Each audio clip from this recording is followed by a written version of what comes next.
பிலிப்பியர் 3வது அதிகாரம் 12 முதல் 16வது வசனங்களை பார்க்கலாம். பிலிப்பியர் 3வது அதிகாரம் 12 முதல் 16. நான் அடைந்தாயிற்று அல்லது முற்றும் தேறினவனானேன் என்று எண்ணாமல். 2 விதமான குரூப் ஆஃப் பீப்புள் இருக்காங்க. ஒன்று, நான் அடைந்தாயிற்று. 2வது, முற்றும் தேறினவனாயிட்டேன். இன்னும் எனக்கு யாருமே என்ன செய்ய வேண்டியதில்லை, டீச் பண்ண வேண்டிய அவசியம் இல்லை, என்னை உற்சாகப்படுத்த வேண்டிய அவசியம் இல்லை. நான் எப்படிப்பட்டேன்னா முற்றும் தேறினவன். கிறிஸ்து இயேசுவினால் தேறினவன் என்று எண்ணாமல். நம்மளுடைய வாழ்க்கையில் இந்த 2 காரியத்தையும் நம்ம எண்ணத்துக்குள்ளேயே கொண்டு வரக்கூடாது. சரியா? யாராயினும் நான் முற்றும் தேறினவன் ஆயிட்டேன்னு யோசிச்சா அப்புறம் பிரசங்கம் கேட்டு என்ன பிரயோஜனம்? நான் தான் நல்லா டெவலப் ஆகிட்டேன், ஆண்டவருக்குள்ளே நல்லா முற்றும் தேறினாயிட்டேன். அல்லாவிட்டா 2வது காரியம் போட்டிருக்கு, ஆண்டவர் நம்மை எதற்காக பிடித்தாரோ அதை நான் அடைந்தாயிற்று என்று யோசிக்கிறோம். அதாவது நல்லா யோசிக்கோங்க. நம்முடைய ஆவிக்குரிய ஜீவியத்தில் பாயிண்ட் எடுக்கிறவங்க எடுத்துக்கோங்க. ஆவிக்குரிய ஜீவியத்தில் ஒரு சாட்டிஸ்ஃபேக்ஷன், ஒரு திருப்தி நமக்குள்ளே வந்துட்டா நம்ம எங்கே போக முடியாது, முன்னேறி செல்ல முடியாது. வாசிங்க. கிறிஸ்து இயேசுவினால் நான் எதற்காக பிடிக்கப்பட்டேன்? எல்லாரும் சொல்லுங்க, கிறிஸ்து இயேசுவினால் நான் எதற்காக பிடிக்கப்பட்டேனோ அதை நான் பிடித்துக் கொள்ளும்படி ஆசையாய் தொடர்கிறேன். எல்லாரும் சேர்ந்து சொல்லுங்க, ஆசையாய் தொடர்கிறேன். ஹல்லேலூயா. சகோதரரே அதை பிடித்து கொண்டேன் என்று நான் எண்ணுகிறதில்லை. பரிசுத்த பவுல் சொல்கிறார், சகோதரரே நான் பிடித்து கொண்டேன் என்று எண்ணுகிறது இல்லை, ஒன்று செய்கிறேன், பின்னானவைகளை மறந்து முன்னானவைகளை நாடி கிறிஸ்து இயேசுவுக்குள் தேவன் அழைத்த பரம அழைப்பின் பந்தய பொருளுக்காக லக்கை நோக்கி தொடர்கிறேன். எங்க போறேன்? லக்கை நோக்கி. நம்ம எல்லாருக்கும் ஆண்டவர் ஒரு கோல் வச்சிருக்கிறார். அந்த லக்கை நோக்கி நம்ம இந்த வருஷத்திலும் நம்ம வஹீதா சொன்னது போல இன்னும் 6 மாதத்துக்குள்ள, இந்த வருஷத்தை மாத்திரம் எடுங்க, இந்த வருஷத்துக்குள்ள என்னத்தை செய்து முடிக்க போகிறேன் என்பதை குறித்து இந்த நாளில் நம்ம கொஞ்ச நேரம் உட்கார்ந்து ஜோம் பண்ணி திட்டம் பண்ணி என்ன காரியத்தை திட்டம் பண்ணுகிறோமோ அந்த காரியத்தை என்ன செய்யணும், நிறைவேற்றுகிறவர்களாக இருப்போம் என்று சொன்னால் இந்த வருஷத்துக்குள்ளாக இருக்கிற நம்முடைய லக்கை நாம் பெற்றுக்கொள்ள, நாம் அடைந்து விடலாம். கர்த்தருடைய பரிசுத்த நாமத்துக்கு ஸ்தோத்திரம். வாசிங்க, 16ஆம் வசனம் வரைக்கும் வாசிச்சிங்களா? ஆகையால் நம்மில் தேறினவர்கள் யாவரும் இந்த சிந்தையாய் இருக்க கடவோம். எல்லாருக்கும் தலையில கை வச்சு சொல்லுங்க, ஆண்டவர் எதற்காக என்னை பிடித்தாரோ அதை நான் பெற்றுக்கொள்ளும்படியாக என்னுடைய ஓட்டத்தில் நான் என்ன செய்வேன், தொடர்ந்து ஓடுவேன். எல்லாரும் இந்த சிந்தையாய் இருக்க கடவோம். எந்த காரியத்திலாவது நீங்கள் வேறே சிந்தையாய் இருந்தால் அதையும் தேவன் உங்களுக்கு வெளிப்படுத்துவார். ஆகிலும் நாம் எதுவரையில் தேறி இருக்கிறோமோ அது முதல் ஒரே ஒழுங்காய் நடந்து கொண்டு ஒரே சிந்தையாய் இருப்போமாக. கர்த்தருடைய பரிசுத்த நாமத்துக்கு ஸ்தோத்திரம். இந்த இடத்துல வந்திருக்கிற எல்லாருமே யாராவது ரட்சிக்கப்படாமல் இருந்தீங்கன்னா அந்த இயேசுவை நம்முடைய சொந்த ரட்சகராக ஏற்றுக்கொள்ளணும். இப்பிரபஞ்சத்துக்காக இயேசுவை தேடியுள்ளாக இருக்கக்கூடாது. அநேகர் நம்முடைய இந்திய தேசத்தில் சொல்கிறது போல 7 பிறவி, இப்போ மனுஷியாக பிறந்திருக்கிறோம், அடுத்தது வண்ணத்து பூச்சியை பிறப்போம், அப்படி இப்படின்னு சொல்கிற 7 பிறவியெல்லாம் கிடையாது. ஒரே ஒரு தடவை தான் பிறக்கிறோம், வாழ்கிறோம். எல்லாருக்கும் மரணம் உண்டு. மரணத்துக்கு பின்பு நித்திய ஜீவனுக்குள்ளே போகணும். அந்த நித்திய ஜீவனுக்குள்ளே போகிற சமயத்தில் இந்த ஊரில் இந்த தேசத்தில் குடியிருக்கிறதற்கு நமக்கு என்ன இருக்குது? நம்முடைய பர்த் சர்டிஃபிகேட் இருக்குது, அதை வச்சு தான் என்ன கொடுக்குறாங்க, சிட்டிசன்ஷிப் கொடுக்குறாங்க. அதே போல் பரலோகத்துக்கு போகிறதுக்கும் நமக்கு என்ன இருக்கணும், ஜீவ புஸ்தகத்தில் நம்ம பேர் இருந்தால் தான் அது அந்த பரலோகம் நமக்காக பரலோகத்தின் வாசல் திறக்கப்படும். இந்த இடத்துல வந்திருக்கிற எல்லாரும் யோசிக்கணும். நீங்களே நினச்சி பாருங்கள். என்னுடைய வாழ்க்கையில் 15 வயதாக இருக்கிற சமயத்தில் நான் நல்ல கிறிஸ்தவ குடும்பத்தில் தான் பிறந்தேன். ஏஜி சபையிலே தான் வளர்ந்தேன். சண்டே ஸ்கூல்லாம் நல்லா போவேன். அதே போல் பைபிள்னா நல்லா எனக்கு தெரியும். ஏன்னா அங்கே ஸ்கூல்லேயும் கிறிஸ்டியன் ஸ்கூலாக இருக்கிறதுனால நிறைய எக்ஸாமெல்லாம் வைப்பாங்க. தூத்துக்குடியில் படித்தேன். அதனால் அந்த இடத்துல நல்லா வேத வசனமும் தெரியும், சர்ச்சுக்கும் போவேன். எங்கள் வீட்லேயும் நல்ல ஃபேமிலி ப்ரேயர்லாம் உண்டு. ஸ்ட்ரிக்டாக தான் எங்கள் அம்மாலாம் வளர்த்தாங்க. ஆனாலும் குற்றாலத்தில் ஒரு இந்த சின்ன ஸ்கிரிப்சர் யூனியனால் நடத்தப்பட்ட ஒரு கூட்டத்துக்கு போயிருந்தேன். ஸ்கூல் பிள்ளைங்களை கூப்பிட்டு போயிருந்தாங்க. அந்த கூட்டத்தில் போய் உட்கார்ந்துருக்கிற சமயத்தில் எங்களை நடத்தின அந்த டீச்சர் கேட்டாங்க, யாருடைய பெயரெல்லாம் ஜீவ புஸ்தகத்தில் எழுதப்பட்டிருக்கு? ஜீவ புஸ்தகத்தில் எழுதப்பட்டவன் எவனோ அவன் தான் எங்கே போக முடியும், பரலோகத்துக்கு போக முடியும்.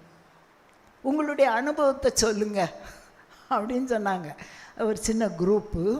அப்போ ஒவ்வொருத்தரும் தங்களுடைய அனுபவத்தை எப்படி ரட்சிக்கப்பட்டாங்க, எப்படி அவங்களுடைய பேர் ஜீவ புஸ்தகத்தில் எழுதப்பட்டதுன்ற விசுவாசம் வந்துச்சு, அதெல்லாம் ஷேர் பண்ணாங்க. என் டர்ன் வந்துச்சு பாருங்கள். யோசிப்பாக்கேன். நான் சர்ச்சுக்கு போகாத இடமே சர்ச்சில் ரெகுலராக சர்ச் மெம்பர் தான், நல்லா பைபிள் தெரியும். ஆனால் ஒரு நாள் கூட என் பேர் ஜீவ புஸ்தகத்தில் எழுதப்பட்டிருக்கா இல்லையான்னு பார்த்ததே கிடையாது.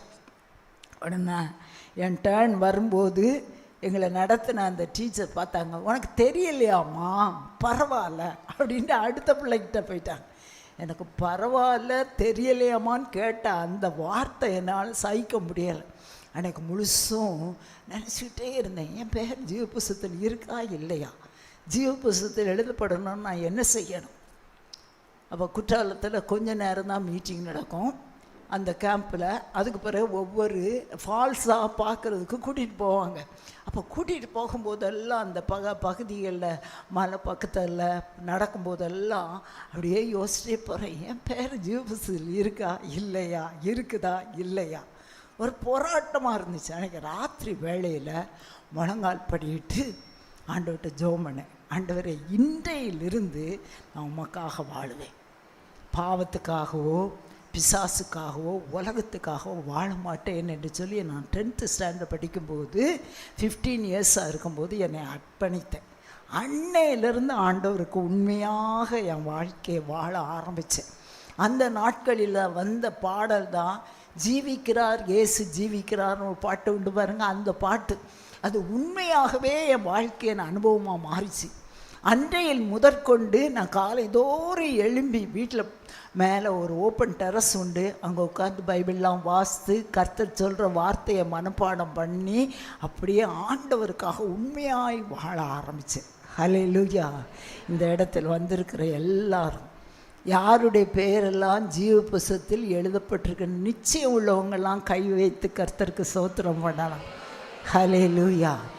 அவருடைய நாமத்தின் மேல் விசுவாசம் உள்ளவர்களாய் அவரை ஏற்றுக்கொண்டவர்கள் எத்தனை பேரோ அத்தனை பேர்களும் அவருடைய பிள்ளைகளாகும்படி கர்த்தர் நமக்கு என்ன கொடுத்திருக்கிறார், அதிகாரம் கொடுத்திருக்கிறார். அவருடைய பிள்ளைகளாக மாறின நாம் இப்போ வசனத்தை வாசித்தது போல நம்ம என்ன செய்து கொண்டிருக்கிறோம், நம்முடைய வாழ்க்கையின் ஓட்டத்தில் ஓடிக்கொண்டிருக்கிறோம். ஹல்லேலூயா. ஓடிக்கொண்டிருக்கிற நாம் முற்றும் தேறினவன் ஆனேன் என்று சொன்ன நம்ம நல்லா மெச்சோர்டாக மாறிட்டா அந்த படம் கீழே விழுந்துடும், அவ்வளோதான். ஆண்டவர் கூப்பிட்டுருவார். இன்னும் நம்ம முற்றும் தேறினவெல்லாம் மாறலை. இன்னும் நாம் ஆண்டவர் நியமித்த கிரியைகளை செய்து முடிக்கலை. அதனால தான் ஆண்டவர் நம்மளெல்லாம் உலகத்தில் வயசானவங்க நல்ல சின்னவங்கெல்லாம் நல்லா வாழுங்க, வயசானவங்கெல்லாம் யோசித்து பார்க்கும்போது ஆண்டவர் இன்னும் நம்முடைய வாழ்க்கையில் ஏதோ காரியத்தை செய்ய வேண்டும் என்று தான் நம்மளை உயிரோடு வைத்திருக்கிறார். ஹல்லேலூயா. கர்த்தர் எதற்காக நம்மை பிடித்தாரோ அதை நாம் நிறைவேற்றும்படியாக இந்த ஊழியத்தில் எப்படி இருக்க வேண்டும்? ஆண்டவருடைய கிருபையினால் ஆண்டவர் நியமித்த ஓட்டத்தில் பொறுமையோடு கூட ஓடிக்கொண்டிருக்கணும். ஹல்லேலூயா. ஆண்டவர் சமூகத்தண்டையில் இந்த இடத்தில் வந்திருக்கிற ஒவ்வொருவரும் யோசித்து பாருங்கள், இன்னும் நான் முற்றும் தேறினவனாக மாறுவதற்கு நான் என்ன காரியெல்லாம் ஆண்டவரே செய்ய வேண்டும்? கர்த்தருடைய வசனத்தை வாசிக்கும்போது நம்முடைய ஓட்டம் பந்தய சாலையின் ஓட்டம். அதை எப்படி ஓடி முடிக்க வேண்டும் என்று சொன்னால், பெற்றுக்கொள்ளத்தக்கதாக கர்த்தர் எதற்காக நம்மை தெரிந்து கொண்டாரோ அந்த காரியத்தை பெற்றுக்கொள்ளத்தக்கதாக நம்ம ஓடணும். நிச்சயம் உள்ளவர்களாக ஓடணும். கர்த்தர் நம்மை ஆசீர்வதிப்பார். ஏசாயா தீர்க்கதரிசன புத்தகம் 43வது அதிகாரம் 17 முதல் 21 வசனங்களை வாசிக்கலாம். ஏசாயா 43 17 முதல் 21. ரதங்களையும் குதிரைகளையும் இராணுவங்களையும் பராக்கிரமசாலிகளையும் புறப்பட பண்ணி அவைகள் எழுந்திராதபடிக்கு ஒருமித்து விழுந்து கிடக்கவும், ஒரு திரி அணைகிறது போல அவைகள் அணைந்து போகவும் பண்ணுகிறார். அணைந்து போகத்தக்கதாக கர்த்தர் சொல்லுகிறதாவது, முந்தினவைகளை நினைக்க வேண்டாம். ஆண்டவர் என்ன சொல்றாரு? இந்த நாள் ஜூன் 28ஆம் தேதி, இந்த நாள் வரைக்கும் முந்தின காரியங்கள் நம்ம வாழ்க்கையில் எடுத்து திருப்பி பார்த்தீங்கன்னா, சில சமயங்களில் வெற்றியின் பாதையாக இருக்கும், சில சமயங்கள் சோர்வின் பாதையாக இருக்கும். எத்தனையோ பேர் வியாதிகள் நடுவில் ஒரு காரியத்தை செய்ய முடியாதபடி இருந்திருப்பீங்க. ஒரு சிலருடைய குடும்பங்களில் குடும்பத்தின் நிமித்தமாக பல போராட்டங்கள் இருந்திருக்கும், பிள்ளைகள் நிமித்தமாய் பல போராட்டங்கள் இருந்திருக்கும். ஆனால் இந்த நாளில் ஜூன் 28ஆம் தேதி வந்திருக்கிற நம்முடைய வாழ்க்கையில் ஆண்டவர் சொல்கிறாரு, நீ முந்தினதை நினச்சிக்கிட்டு, ஐயோ என் பிள்ளையை பற்றி, என்னுடைய சரீர பலவீனங்களை குறித்து, என் குடும்பத்தின் சூழ்நிலையை குறித்து, அதை குறித்து நீ என்ன செய்யாத, அதை நினைக்காத. இந்த உலகத்திலேயே நான் எப்பவுமே சொல்லுவேன், ஆண்டவராக இயேசு மாத்திரம்தான் சொல்லியிருக்கிறார், உன் பாரத்தை எல்லாம் என் மேல் வைத்து விடு. பெண்களாகிய நமக்கு கல்யாணம் முடிஞ்ச உடனே அப்பா அம்மாலாம் அவ்வளோதான் உன்னுடைய காரியம், உனக்கு கிடைச்ச மாப்பிள்ளை அப்படி தான், அதை வச்சு என்ன செய்ய முடியும், நீ சகித்து கொண்டு இரு அப்படின்னு சொல்லிடுவாங்க.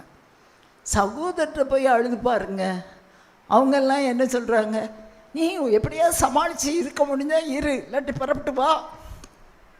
ஆனால் ஆண்டவர் மாத்திரம்தான் சொல்வார். நான் எப்போவுமே மிகவும் சந்தோஷப்படுகிற ஒரு வார்த்தை அதுதான், உன் பாரத்தை என்மேல் வைத்துவிட. அவர் நம்மை ஆதரிப்பார். தாயின் தகப்பனும் கைவிட்டாலும் அவர் நம்மை சேர்த்து கொள்ளுகிற தேவன். ஹல்லேலூயா.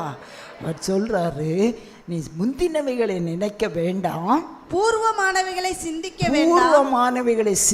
வேண்டாம். இதோ நான் புதிய காரியத்தை செய்கிறேன். ஆண்டவர் இந்த 28ஆம் தேதி ஜூன் மாதம் வந்திருக்கிற நமக்கு எல்லாரும் கரங்களை உயர்த்தி ஜெபம் பண்ணலாம். நம்முடைய வாழ்க்கையில் இம்மட்டும் நீங்கள் நடந்து வந்த பாதையில் பாரங்கள் இருந்திருக்கலாம், கண்ணீர்கள் இருந்திருக்கலாம், வேதனைகள் இருந்திருக்கலாம், பலவீனங்கள் இருந்திருக்கலாம், சோர்வுகள் இருந்திருக்கலாம், ஆமென், குடும்பங்களில் பல பிரச்சனைகள் இருந்திருக்கலாம். ஆண்டவர்கிட்ட சொல்லுங்க, ஆண்டவரே, ஆண்டவர் நமக்கு பேசுகிறபடி அவைகளை நினைக்க வேண்டாம், பூர்வமானவைகளை சிந்திக்க வேண்டாம். ஆண்டவர் இன்றைக்கு ஒரு புதிய காரியம் செய்ய போகிறார். எல்லாரும் விசுவாசிக்கலாம். நம்முடைய குடும்ப சூழ்நிலையை மாற்றி கொடுக்க போகிறார். நம்முடைய சரீரத்தின் பலவீனங்களை மாற்றுகிறார். நம்ம இந்த இடத்தில் வந்திருக்கிற ஒவ்வொருவரையும் ஊழியத்தில் எடுத்து பயன்படுத்துவார். ஆண்டவர் நம்மை உபயோகமுள்ள ஒரு பாத்திரமாய் மாற்றுவார். ஆமென். ஆண்டவருடைய சன்னிதானத்தை நம்மை ஒப்பு கொடுத்து கரங்களை உயர்த்தி, ஆண்டவரே, இன்றைக்கும் சமூகத்தில் தேடி வந்திருக்கிற எனக்கு ஒரு புதிய காரியத்தை சொல்லும் ஆண்டவர், செய்யும் ஆண்டவரே, புதிய காரிய வாழ்க்கையில் தோன்றணும் ஆண்டவரே, நம்முடைய கரத்தில் அர்ப்பணிக்கிறோம். வாசிங்கம்மா. இப்பொழுதே அது தோன்றும். ஆண்டவர் சொல்றாரு, ஒரு வருஷம் கழிச்சல்ல, விசுவாசிங்க, இப்பொழுதே அது தோன்றும். ஆண்டவர் கொடுத்துருக்கிற அந்த வாக்குத்தத்த வசனங்கள்லாம் அப்படியே நிறைவேறும். விசுவாசிக்கிறீங்களா? என் வாழ்க்கையில் நான் அனுபவிச்சுக்கிட்டே இருக்கிறேன். எதையும் நம்ப மாட்டேன், யாரையும் நம்ப மாட்டேன். ஆண்டவருடைய வசனம் மாத்திரம் என்ன செய்யும்? நிச்சயமாய் நிறைவேறும். அவர் சொன்னதை செய்யாதிருப்பாரோ? அவர் சொல்லியும் நிறைவேற்றாதிருப்பாரோ? பொய் சொல்வதற்கு அவர் யார் கிடையாது, மனிதன் அல்ல. மனம் மாற மனுபுஷனும் அல்ல. அதனால்தான் வேதத்தெல்லாம் வாசிக்கும்போது எதை பற்றி கொள்ளணும்? வாக்குத்தத்த வசனத்தை. கர்த்தர் என்ன பேசுகிறா? நம்ம பிள்ளைகளை குறித்து ஆண்டவர் வாக்குத்தத்த வசனம் கொடுப்பார், சபையை குறித்து கொடுப்பார். நிறைய காரியங்களை நான் அனுபவிச்சிருக்கிறேன். சூழ்நிலையில் வேதத்தை வாசிக்கும்போது அந்த வசனங்கள் அப்படியே எனக்கு கொஞ்சம் அப்படியே ஆவியானவர் சொல்லிக்கிறது போல இருக்கும். அதை பிடிச்சிக்கிடுவேன், அவ்வளோதான். சூழ்நிலை வித்தியாசமாக இருந்தாலும் ஆண்டவர் என்ன செய்வார் தெரியுமா? வசனத்தை நிறைவேற்றுகிற தேவன். ஆமென். நீங்கள் அதை அறியீர்களா? நீங்கள் அதை அறியீர்களா? நான் வனாந்தரத்திலே வழியையும். வனாந்தரத்தில் நல்ல விசுவாசிங்க. எப்படி புதிய காரியத்தை ஆண்டவர் செய்ய போகிறார்டா? வனாந்தரத்தில் வழியையும் வழியையும் அவாந்தர வெளியிலே அவாந்தர வெளியில ஆறுகளையும் உண்டாக்குவேன். நம்ம எதிர்பார்க்காத அற்புதங்களை ஆண்டவர் செய்வார். விசுவாசிக்கணும். ஆண்டவருடைய சன்னிதானத்தை நம்ம முற்றிலும் ஒப்பு கொடுக்கணும். ரெண்டாவது, நம்மை நடத்துகிற ஆண்டவர் புதிய காரியத்தை செய்வார். ஒவ்வொரு சூழ்நிலையிலும் நம்ம எதிர்பார்க்காத அற்புதங்களை செய்வார். ஹல்லேலூயா. 1 ராஜாக்கள் 19வது அதிகாரம் 3 முதல் 8 வசனங்களை பார்க்கும்போது இந்த எலியா தீர்க்கதரிசியை பற்றி பார்க்கிறோம். இந்த எலியா தீர்க்கதரிசி ஆண்டவருக்கு முன்பாக, கர்த்தருக்கு முன்பாக நின்ற ஒரு நல்ல தீர்க்கதரிசி, கர்த்தருடைய வார்த்தையை நேராக பெற்றுக்கொண்ட தீர்க்கதரிசி. அவர் தான் என்ன செய்கிறார்? பலிபீடத்தை கட்டி அந்த பலிபீடத்தில் அந்த பாகால் தீர்க்கதரிசிகளுக்கு விரோதமாக சவால் விடுகிறார். அந்த அக்கினியினால் உத்தரவு அருளி செய்யும் தெய்வம்தான் உண்மையான தெய்வம். அவங்களெலாம் காலையிலேருந்து சாயங்காலம் வரைக்கும் தங்களையே குத்தி கொண்டு அவங்க தங்கள் தெய்வத்தை கூப்பிட்டு பார்க்காங்க. இவர் ரொம்ப பரியாசமாக பேசுகிறார். கடைசியில் அவர் பண்ணின ஜபத்தை நீங்கள் பார்த்தீங்கன்னா 2 நிமிஷம் கூட இருக்காது. நினைத்தருளும் அப்படின்னு ஜெபம் பண்ண உடனே என்ன வருது? வானத்திலிருந்து அக்கினி வந்து அவ்வளவு தண்ணீரையும் அது நக்கி போட்டது என்று வாசிக்கிறோம். அப்படியாக கர்த்தருடைய அக்கினி இறங்கினது. அதற்கு பிறகு அவர் ஆண்டவர் கொடுத்த வாக்குத்தத்தை நிறைவேறுவதற்காக கர்மேல் பர்வதத்தில் ஏறி அவர் ஜெபம் பண்ண ஆரம்பிக்கிறார். எது வரைக்கும் ஜெபம் பண்ணுறார்? உள்ளங்கை மேகம் கிடைக்கிற வரைக்கும் அந்த பர்வதத்தில் உட்கார்ந்து ஜெபம் பண்ணுறான். தன்னுடைய நெற்றி அந்த முழங்காலில் படத்தக்கதாக ஜெபம் பண்ணுறான். 6 தடவை ஜெபம் பண்ணுறான். 7வது தடவை அந்த வேலைக்காரனை போய் எங்கே போய் பார்க்க சொல்கிறார்? சமுத்திரத்தை போய் பார் என்று சொல்லும்போது அவன் வந்து சொல்லுகிறான், ஒரு கை, ஒரு முழங்கை, அதாவது உள்ளங்கை மேகம் தோன்றுகிறது என்று சொன்ன உடனே அவர் ஆகாப் ராஜாவை பார்த்து ரதத்தை பூட்டிக்கிட்டு நீர் போரும் என்று சொல்லி அவர் போய் சாப்பிட்டுக்கிட்டு இருக்காரு. இந்த எலியா தீர்க்கதரிசி போகிறோம். இப்படிப்பட்ட வல்லமை உள்ள தீர்க்கதரிசியும் இயேசபே 400 பாகால்களின் அந்த தீர்க்கதரிசிகளை கொன்றது நிமித்தமாக இந்த எலியா தீர்க்கதரிசியை நான் என்ன செய்வேன்னு சொல்ல, கொன்று போடுவேன்னு சொல்கிறான். அதுக்கு பயந்துட்டு பாருங்களேன், நான் சொல்கிறேன், எவ்வளோ தூரம் தான் நம்முடைய வாழ்க்கையில் ஆவிக்குரிய நிலைமையில் பெரிய காரியத்தை செய்தாலும் சில சமயங்களில் என்ன வரும் தெரியுமா? சோர்வுகள் வரும். அந்த சோர்வுகள் வந்து அவர் சூறை செடியின் கீழே படுத்துக்கொண்டு கிடக்கிறான். அப்பொழுது யார் வருகிறார்? தேவதூதன் ஒருவன் வந்து, அந்த தேவதூதன் என்ன கொண்டு வர்றான்? சும்மா வரல, அப்பத்தையும் தண்ணீரையும் கொண்டு வர்றான். அந்த அப்பமும் தண்ணீரும் கண்டிப்பாக வானத்திலிருந்து வந்த அப்பம், வானத்திலிருந்து வந்த தண்ணீர். அவரை எழுப்பி நீ என்ன செய்ய, இதை புசி என்று சொல்லுகிறான். உடனே புசித்த உடனே சரி, அவருக்கு ரொம்ப சந்தோஷம். எப்படியா நம்ம யோசிச்சு பாருங்கள், அந்த எளிய தீர்க்கதரிசி மாத்திரம் ஆண்டவர் ஆச்சரியமாக சாப்பாட்டு விஷயத்தெல்லாம் நடத்தியிருக்கிறார். கேரி தாற்றண்டையில் ஒவ்வொரு நாளும் காலையில் சாயங்காலமும் எது வந்துடும், காகம் வந்துடும் இறைச்சியை கொண்டுட்டு. கேரி தாற்றண்டையில் தண்ணீரை குடிச்சிட்டு படுத்து கிடக்கிறார். அப்புறம் யாரை பார்க்குறார், சாரிபா தூர் உதவியை பார்க்குறார். இப்படிப்பட்டதான காரியங்கள் எல்லாம் எலியா தீர்க்கதரிசியில் சாப்பாட்டுக்கு அவருக்கு ஒரு நாளும் குறைவே இல்லை. ஆனால் சோர்ந்து போயிட்டார். அப்போ வானத்தில் இருந்த அப்பமும் தண்ணீரும் கொடுக்கப்பட்ட போது அவர் அதையும் சாப்பிட்டுட்டு என்ன செய்கிறார், திரும்பவும் படுத்துக்கிட்டார். திரும்பவும் அவர் கெபிக்கு பின்னால் இருந்த சமயத்தில் ஆண்டவர் அவரோடு கூட பேசி என்ன பேசுகிறார், இந்த செடியின் கீழே படுத்திருக்க சமயமே ஆண்டவர் பேசிட்டார். நீ பண்ண வேண்டிய பிரயாணம் அதிக தூரம்.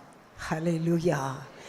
இன்றைக்கு ஆண்டவர் நம்ம எதற்கு கொண்டு வந்திருக்கிறார் என்று சொன்னால், சோர்ந்து போகாதபடிக்கு அவருக்காக ஓடுகிறதற்கு ஆண்டவர் கொண்டு வந்திருக்கிறார். ஹல்லேலூயா. நமக்கு ஆண்டவர் சொல்லுகிற காரியம் அதுதான். நீ பண்ண வேண்டிய பிரயாணம் வெகு தூரம். அவர் மூலமாக தான் ஏகு ராஜா அபிஷேகம் பண்ணப்பட்டார், எலிசா தீர்க்கதரிசி அபிஷேகம் பண்ணப்பட்டார். நீ செய்து முடிக்க வேண்டிய வேலையெல்லாம் இருக்குது. நமக்கு தெரியாது, இந்த இடத்தில் வந்திருக்க நமக்கு தெரியாது நம்முடைய பிள்ளைகள் எப்படி வருவாங்க, நம்ம சபைக்குள்ள ஆண்டவர் என்னென்ன கிரியைகளை செய்வார், நமது மூலமாக எத்தனை ஆத்மாக்களை ஆண்டவர் சந்திக்க போகிறார், நமக்கு ஒன்றும் தெரியாது. அது யாருடைய கரத்தில் இருக்குது, ஆண்டவர் கரத்தில் இருக்குது. இந்த நாளில் எந்த சூழ்நிலையில் வந்திருந்தாலும் சோர்வோடு வந்திருக்கலாம்.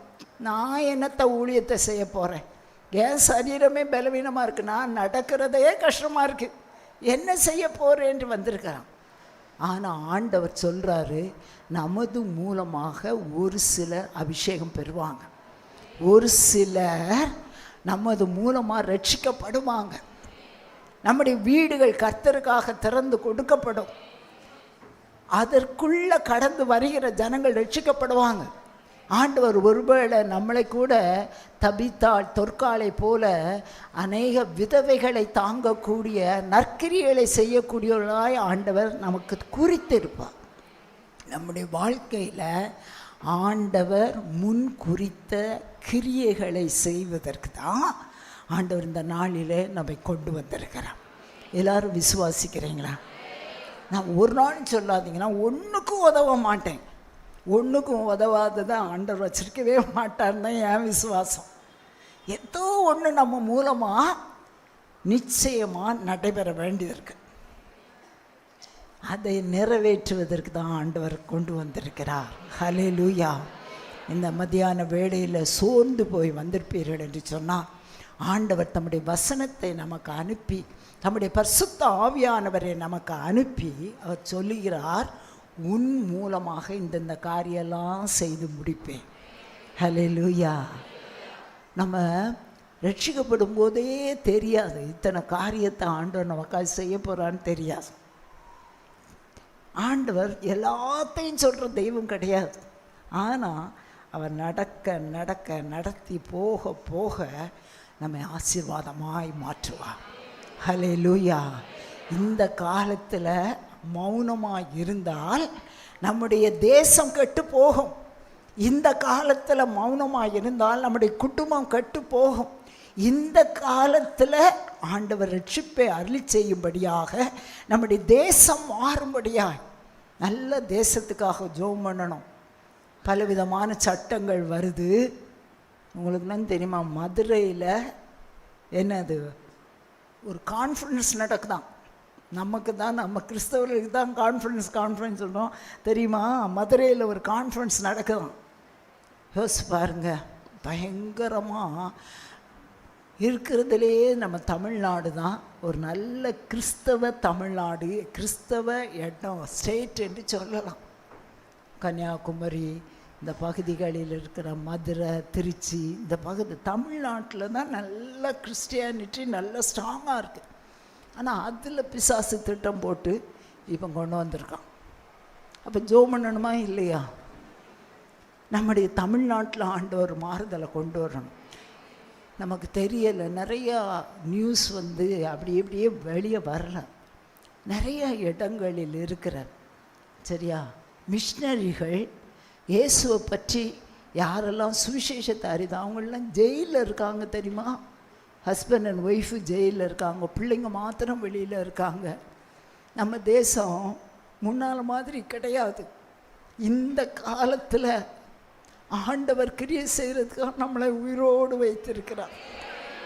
ஆண்டவர்கிட்ட ஒப்பு கொடுங்க. என் நிமித்தமாக அன்றைக்கு ஒரு மொர்தெகாய் எஸ்தரை பார்த்து சொன்னது போல, இந்த காலத்தில் நீ மௌனமாக இருந்தா, இந்த காலத்தில் உன் குடும்பத்தையே பார்த்து கொண்டு இருந்தா, இந்த காலத்தில் உன்னுடைய நலனையே பார்த்து கொண்டிருந்தால் நம்முடைய தேசம் கெட்டு போகும், அழிந்து போகும். இந்த காலத்தில் ஆண்டவர் ஒரு கிரியை செய்யும்படியாக எல்லார் 2 கரங்களையும் உயர்த்தி ஜெபம் பண்ணுங்க. ஒரு எஸ்தர் ராஜாத்தியை போல என்னை மாற்றும் ஆண்டவரே. என்னுடைய பொசிஷன் பெரிதா அல்ல ஆண்டவரே, எனக்கு நீர் கொடுத்திருக்கிற ஆசீர்வாதம் பெரிதா அல்ல. என் நிமித்தமாக என் குடும்பம் எப்படி மாறணும், சபை எப்படி மாறணும், என்னுடைய பட்டணம் எப்படி மாறணும், என்னுடைய கர்த்தாவே ஸ்டேட் எப்படி மாறணும், அந்த மாறுதலை கொண்டு வருகிறதற்காக என்னை அர்ப்பணிக்கிறேன். சோர்ந்து போக வேண்டாம், கர்த்தர் ஆசீர்வதிப்பார். வாசிக்கலாம். நம் முன்னேறி செல்வதற்கு முதல் காரியம் என்ன செய்ய வேண்டும்? வெளிப்படுத்தின விசேஷம் 3வது அதிகாரம் 14 முதல் 21 வசனம். வேகமாக வாசிங்க. 14 முதல் 21 வசனங்கள்.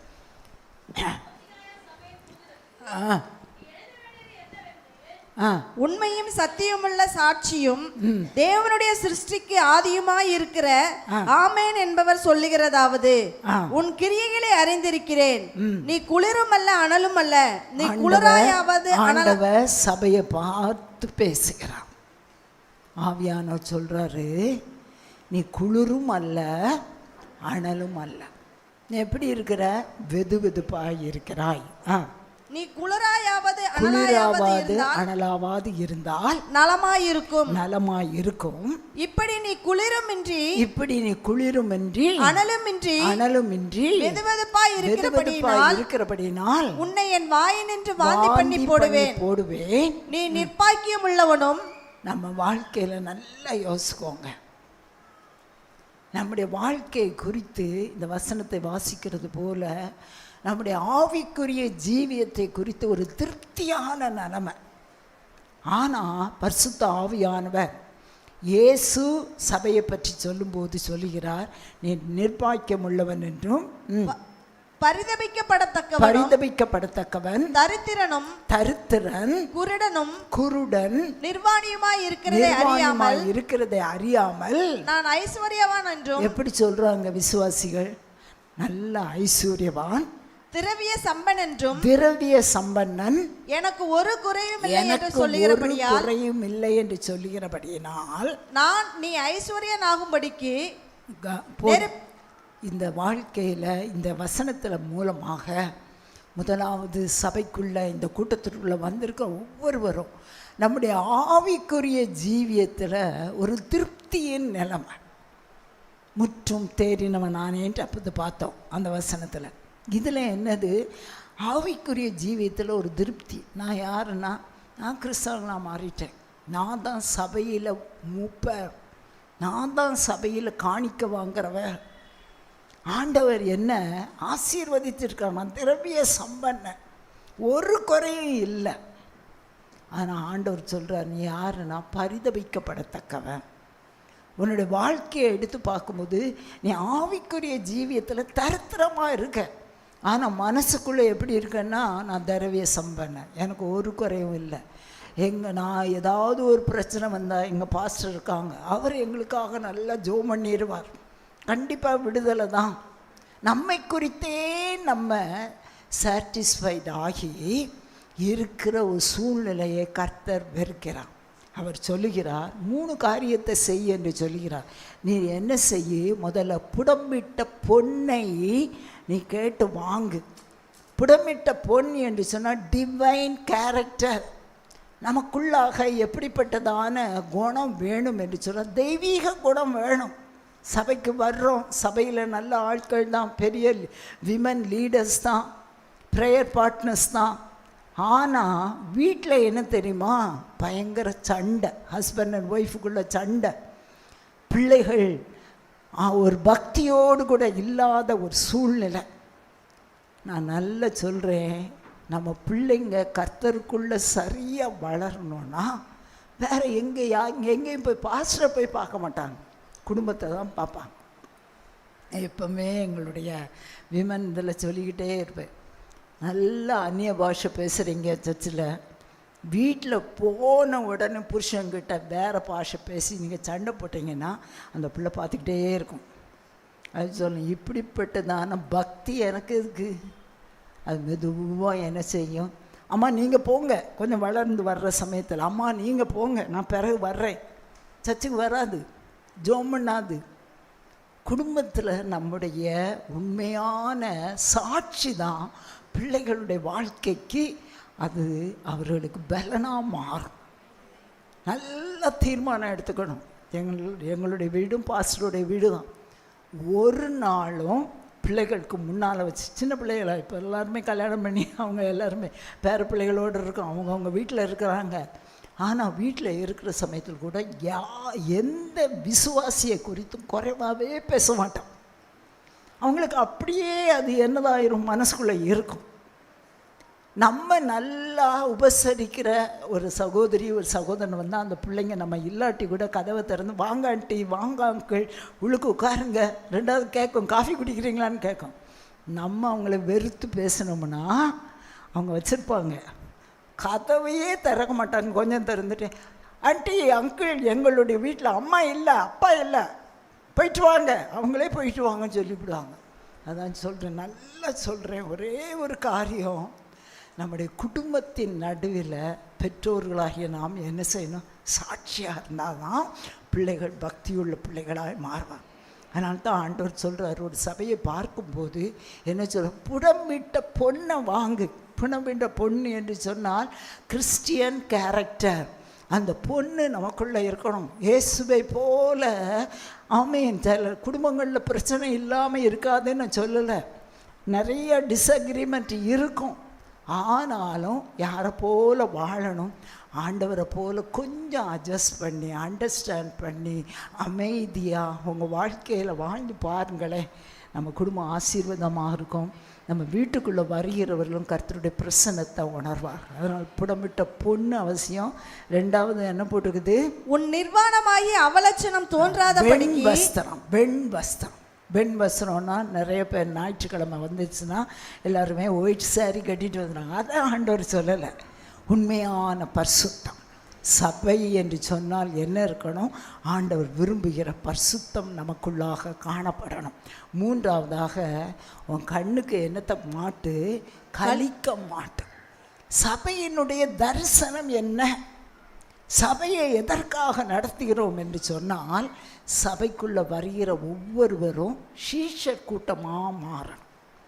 நல்ல விசுவாசிங்க சீஷர் கூட்டமாக மாறணும். சபைக்கு ஆண்டவர் கொடுத்திருக்கிற பிரதான கட்டளை மத்தேயு 28:18-19-20 வாசிக்க வேண்டாம். ஆண்டவர் சொல்கிறாரு, அவர் கடைசியாக பரத்துக்கு ஏறுகிறதற்கு முன்பாக அந்த சீஷர்களை பார்த்து சொல்கிறார், நீங்கள் புறப்பட்டு போய் சகல ஜாதிகளையும் சீஷராக்கி பிதா குமாரன் பரிசுத்தாவின் நாமத்தினாலே ஞானஸ்நானம் கொடுத்து நான் கட்டளையிட்ட யாவையும் அவர்களை கை கொள்ளும்படி செய்யுங்கள். இதோ உலகத்தின் முடிவு பரியந்தம் சகல நாட்களிலும் நான் உங்களோடு இருக்கேன். சபை எதற்காக கூடி வருகிறோம், அந்த பிரதான கட்டளையை நிறைவேற்றுவதற்காக. சபைக்குள்ளே வருகிற ஒவ்வொருவரையும் யாரோ மாறணும், சீஷராக மாறணும். அதற்காக தான் சபை நடத்துகிறோம். அந்த விஷன், அந்த தரிசனத்தோடு கூட சபைக்குள்ளே வரணும். நான் யாராக மாறணும், சீஷராக மாறணும், நான் ரட்சிக்கப்படணும், ஞானஸ்நானம் எடுக்கணும், சின்ன குழுக்களுக்கு போய் நல்ல வசனத்தை கற்றுக்கொண்டு நானும் யாராக மாறணும், சீஷராக மாறணும், மற்றவர்களையும் சீஷராக்கணும். அதற்காக தான் சபையை நடத்தி கொண்டு இருக்கிறோம். அந்த தரிசனத்தோடு கூட சபையை நடத்தும்போது, அதை பின்பற்றும்போது கர்த்தர் நமக்குள்ள நல்ல வளர்ச்சியை கட்டளையிடுவார். ஆகையால் ஆண்டவர் தொடர்ந்து சொல்கிறாரு, நான் சபையினுடைய வெளியே நின்று தட்டி கொண்டு இருக்கிறேன். நம்ம எதுக்காக ஜெபம் பண்ணுறோம்? நீங்கள்லாம் ஜெபம் பண்ணுறீங்களா? எங்கள் சபையிலெல்லாம் கர்த்தருடைய கிருபையினால் 1000 பேராவது ஞாயிற்றுக்கிழமை ஆராதனைக்காக ஜெபம் பண்ணுவாங்க. ஒவ்வொரு சனிக்கிழமை ராத்திரி, இன்றைக்கி சனிக்கிழமை 9:30 மணிக்கு ஜூமில் என்ன செய்வாங்க, பாஸ்டர்ஸ் எல்லோரும் யாரெல்லாம் வரல எல்லாம் தெரியும் பாஸ்டருக்கு. பாஸ்டரும் உட்காந்துருப்பாங்க. 9:30 to 10:30, கிட்டத்தட்ட 10:30 வரைக்கும் சபை ஆராதனைக்கா. எதற்காக சபை ஆராதனைக்காக ஜெபம் பண்ணணும்? கர்த்தருடைய பிரசன்னம். ஹல்லேலூயா. சபைக்குள்ளே வருகிறவர்கள் கர்த்தருடைய பிரசன்னத்தை பார்க்கணும். ஒரு ஏசாயா தீர்க்கதரிசி சபைக்குள்ளே வந்தார், ஆலயத்துக்குள்ளே வந்தார். உயரமும் உன்னதமான சிங்காசனத்தில் வீற்றிருக்கிற அவரை தரிசித்தார். 2வது, சபைக்குள்ளே வருகிறவர்கள் கர்த்தருடைய சத்தத்தை கேட்கணும். பாஸ்டருடைய பிரசங்கம் இல்லை, கர்த்தர் சபையில் பேசணும். அந்த நேரத்தில் ஏசாயா தீர்க்கதரிசி பார்த்து ஆண்டவர் கேட்குறார், என் காரியமாய் எப்படி யார் போவான்? அவர் தன்னை அர்ப்பணிக்கிறான். அதே போல் சபைக்குள்ளே ஆண்டவர் பேசணும். தங்களுடைய ஆண்டவர் பேசுகிற காரியத்துக்கு ஜனங்கள், வருகிற விசுவாசிகள் அர்ப்பணிக்கணும். அதற்காக ஜெபம் பண்ணணும். சபைக்குள்ள அற்புத அடையாளங்கள் நடக்கணும். குடிய விடணும். அடிமைத்தனத்தின் ஆவிகள் புறப்பட்டு போகணும். இதற்காகலாம் நீங்களும் சகோதரிகள் ஜெபம் பண்ணுங்க. சனிக்கிழமை இரவு வேளையில் ஆராதனைக்காக ஜெபம் பண்ணால் ஆராதனை எப்படி இருக்கும்? ஆசீர்வாதமாக இருக்கும். ஆண்டவர் சொல்கிறாரு, நான் வெளியே நிற்கிறேன், கதவை தட்டி கொண்டு இருக்கிறேன். ஒருவரின் சத்தத்தை கேட்டு கதவை திறந்தால் நான் உள்ளே பிரவேசித்து அவனோடு கூட போஜனம் பண்ணுவேன், அவனும் என்னோடு போஜனம் பண்ணுவான். ஆண்டவருக்காக நம்ம அக்னியாக மாறணும்னா ஆண்டவர் சொல்கிறாரு, நீ குளிராவாது அனலாவாது இருந்தால் நலமாக இருக்கும். அனலாக மாறணும்னா ஒரே ஒரு காரியம், ஆண்டவரோடு கூட இருக்கிற ரிலேஷன்ஷிப், அவரோடு என்ன செய்யணும்? ஐக்கியமாக இருக்கணும். அதான் சொல்கிறார், நீங்கள் என்னோடு கூட போஜனம் கொள்ளுங்க, நானும் உங்களோடு போஜனம் பண்ணுவேன். நம்ம ஆண்டவர்கிட்ட பேசணும். ஆண்டவர் நம்மக்கிட்ட பேசணும்னா அந்த ரிலேஷன்ஷிப் மூலமாக தான் என்ன வரும் தெரியுமா? அக்கினி வரும். ஹல்லேலூயா. சபைக்குள்ளே இருக்கிற ஒவ்வொருவரும் ஆண்டவரோடு கூட நல்ல ஐக்கியம் கொள்ளணும். ஆண்டவர் வெளியே நிற்கக்கூடாது. சபையில் ஆராதனை ஸ்தலத்துக்குள்ளே அவர் உலாவி வரணும். அவரோடு கூட போஜனம் பண்ணுகிறவன் அவரோடு கூட என்ன செய்வான்னா ஆளுகையும் செய்வான். கடைசி வசனத்தில் வாசிப்போம், அவரோடு கூட ஆளுகையும் செய்வோம். அப்போ இந்த உலகத்தில் ஆண்டவரோடு கூட ஐக்கியம் கொள்ளாதவர்கள் அவரோடு கூட ஆளுகை செய்ய முடியாது. நம்முடைய வாழ்க்கையில் நல்ல தீர்மானம் எடுத்துக்கொள்ளுங்க. சரி, ஞாயிற்றுக்கிழமை ஆராதனைக்காக ஜெபம் பண்ணணும். ஆண்டவரோடு கூட நல்ல கனெக்ஷனாக ரிலேஷன்ஷிப் வைக்கணும். அக்னியாய் மாறணும். அதனால தான் நம்முடைய வாழ்க்கையில் வாசிக்கும்போது வெளிப்படுத்தின விசேஷம் 2ஆம் அதிகாரம் 4-5 வாசிக்கும்போது ஆதி அன்புக்குள்ளே வரணும். இந்த சபையில் ரட்சிக்கப்பட்ட இந்த இடத்துல வந்திருக்கிற ஒவ்வொருவரும் இயேசுவை ஏற்றுக்கொண்ட நாட்களில் அவரை எப்படி நேசித்தோமோ, எப்படி ஜெபம் பண்ணோமோ, எப்படி அவரோடு ஐக்கியம் கொண்டோமோ, அந்த நிலைமையிலிருந்து விழுந்திருப்போம் என்று சொன்னால் மனம் திரும்பி அதே நிலைக்கு நம்ம வந்து ஆதி அன்பின் நிலைமையில் இருக்க வேண்டும் என்று கர்த்தர் விரும்புகிறார். ரோமர் 12ஆவது அதிகாரம் 11ஆம் வசனத்திலையும் 12ஆவது வசனத்திலையும் வாசிக்கும்போது அந்த ஒரு வசனத்தை வாசிங்க. ரோமர் 12ஆம் அதிகாரம் 11-12. அசதியா இராமல், எப்படி எல்லாரும் சொல்லுங்க, இந்த கேம்புக்கு ஏன் வந்திருக்கிறோம் என்று சொன்னால் அசதியா இராமல் ஜாக்கிரதையாயிரு. ஆவியிலே அனலாயிருங்கள். எப்படி ஆவியில எப்படி இருக்கணும்? அனலா. அதில் ஆவியின் அனலை குறித்து தான் நம்ம படிச்சுட்டே வந்தோம். அந்த வெளிப்படுத்தின விசேஷம் 3ஆவது அதிகாரத்தில் காண்கிறது போல அவரோடு ஐக்கியம் கொண்டா ஆவியில் எப்படி இருப்போம்? அனலாக இருப்போம். கர்த்தருக்கு ஊழியம் செய்யுங்கள். நம்பிக்கையிலே சந்தோஷமாயிருங்கள். உபத்திரவத்திலே பொறுமையாயிருங்கள். 12ஆவது வசனத்தில் வாசிக்கும் போது ஜபத்தில் உறுதியாய் தரித்திருங்கள். இந்த கேம்ப் எதற்கு? ஜெபத்தில் உறுதியாய் தரித்திருக்கணும், அசதியாக இராமல் ஜாக்கிரதையாக இருக்கணும். ஆவியில் பரிசுத்த ஆவியானவருடைய உதவியோடு கூட ஆவியில் எப்படி இருக்கணும்? எல்லாரும் அனலாக இருக்கணும். 1 தீமோத்தேயு 4வது அதிகாரம் 13 முதல் 15வது வசனங்களை வாசிக்கும்போது, வாசிங்க, சீக்கிரமாக வாசிங்க. நான் வரும் அளவும் வாசிக்கிறதிலும் புத்தி சொல்லுகிறதிலும் உபதேசிக்கிறதிலும் ஜாக்கிரதையாயிரு. மூப்பராகிய சங்கத்தார் உன்மேல் கைகளை வைத்த போது தீர்க்க தரிசனத்தினால் உனக்கு அளிக்கப்பட்ட வரத்தை பற்றி அசதியாயிராதே. நீ தேறுகிறது யாவருக்கும் விளங்கும்படி, தேறினது யாவருக்கும் விளங்கும்படி இவைகளையே சிந்தித்துக் கொண்டு இவைகளிலே நிலைத்திரு. நல்ல கவனமா பாருங்க.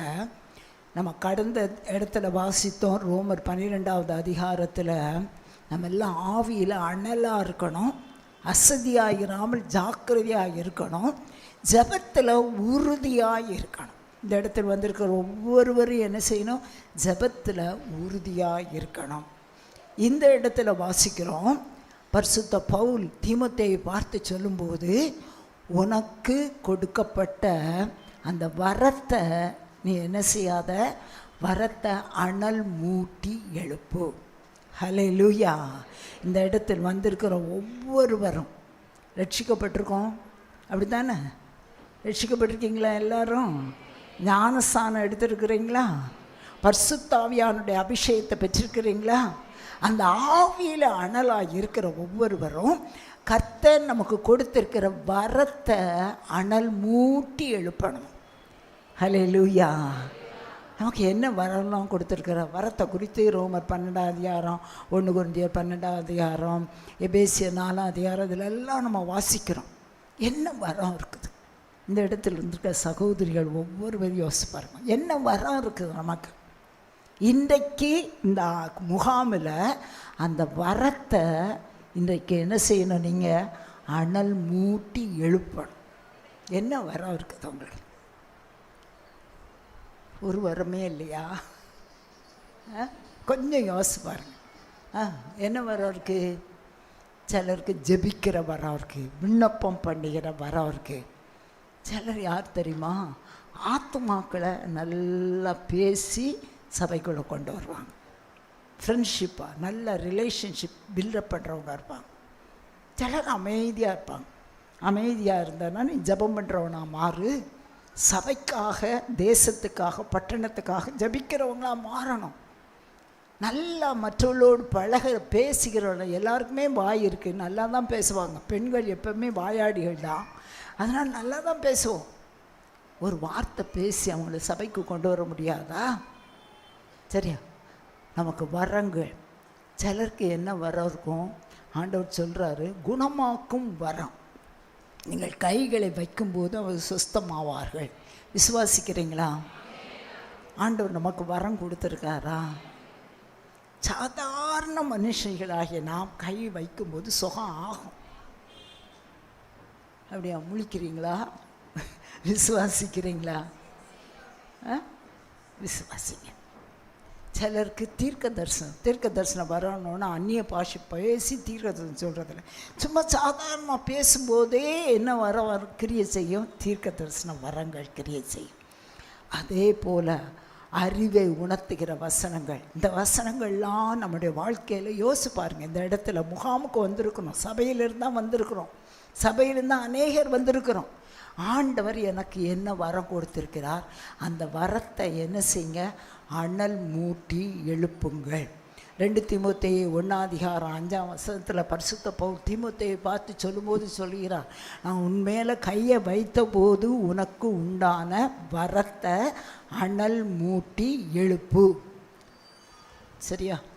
அதனால் நமக்கு ஆண்டவர் கொஞ்சம் யோசிங்க. இந்த முகாமுக்கு வந்திருக்கிற நேரம் சிலருக்கு என்ன வரம் இருக்கும்னா, இந்த தபித்தாள் தொற்காலை போல நற்கிரியை செய்யக்கூடிய வரம் இருக்கும். விதவைகளுக்கும் தேவை உள்ளவர்களுக்கும் நல்ல காரியம். அங்கிகளையும் அவங்கெல்லாம் எதை கொண்டு வந்து பேதுகிட்ட அழுகிறாங்க, அங்கிகளையும் அவர் கொடுத்த எல்லா விதமான பொருட்களையும் கொண்டு வந்து கொடுக்குற வரம் இருக்கும். ஹல்லேலூயா. அங்கிகள், நம்முடைய வஸ்திரங்கள், எவ்வளோ உடுப்புகளை வச்சுருக்கோம், எவ்வளோ சாரீஸை அடிக்க வச்சுருக்கோம். யோசிச்சு பாருங்க. நம்ம சாகும்போது ஒரு படம் தான் போடுவாங்க. கொஞ்சம் கொடுத்து பாருங்க. நான் யோசிப்பேன், கொடுப்பேன், ஒன்று கொடுத்தேன்னா 4 திரும்ப வந்துடும். ஆனால் ஆண்டவர் பார்த்துக்கிட்டே இருக்கிறார். நம்ம எந்த இடத்துல இல்லாத கால்குலேஷனை ஆண்டவர் கொடுத்துருக்கோம். ஒரு கலசம் தண்ணீர் கொடுத்தாலும் அதற்குரிய பிரதிபலனை அடையாமற் போவதில்லை. நம்ம வீட்டுக்கு வருவாங்க, எத்தனை பேர் வந்தாங்க, எத்தனை டீ கொடுத்தோம், எத்தனை காஃபி கொடுத்தோன்ட்டு கணக்காக வச்சுருக்கோம். ஆனால் பரலோகம் கணக்கு வச்சுருக்கோம். நற்கிரியை செய்கிறவங்களாக காணப்படுங்க. யோசிச்சு பாருங்க, என்ன ஆண்டவர் வரத்தை கொடுத்துருக்கார். சிலருக்கு என்ன வரம் இருக்கும், நல்லா சமைக்கிற வரம் இருக்கும். சமைச்சு பக்கத்து வீட்டுக்கு கொடுத்து அவங்கள ஆண்டவருக்காக ஆதாயம் பண்ணுங்களேன். வியாதியோடு இருக்கும்போது, ஆஸ்பத்திரிகளில் இருக்கும்போது நல்லா சமைச்சு கொடுங்க. கர்த்தர் ஆசீர்வதிப்பார். ஹல்லேலூயா. வரத்தை அனல் மூட்டி எழுப்பு என்று ஆண்டவர் சொல்லியிருக்கிறார். நம்முடைய வாழ்க்கையில் இந்த அக்னியா, அந்த வரங்கள் நமக்கு எப்படி இருக்கிறது என்று சொன்னால், அது நம்ம செயல்படுத்துகிறவர்களாய் மாறும். அதே போல் நம்ம ஆண்டவரோடு கூட இருக்கிற உறவு நமக்கு எதா மாறுது, அக்னியாக மாறுது. நம்ம செய்கிற ஆண்டவர் கொடுத்துருக்க வரங்களை நம்ம எப்படியா மாற்றணும், அக்னியாக மாற்றணும். 3வது, எது நமக்கு அக்னியாக இருக்கிறது என்றால், எரேமியா 20வது அதிகாரம் 9வது வசனத்தை வாசிக்கும்போது, எரேமியா 20:9 அவருடைய வார்த்தைகள் நம்முடைய எலும்புகளுக்குள்ள எப்படி இருக்குதா. எடுத்துட்டீங்களாமா? 20:9 மாத்திரம் வாசி. 20:9.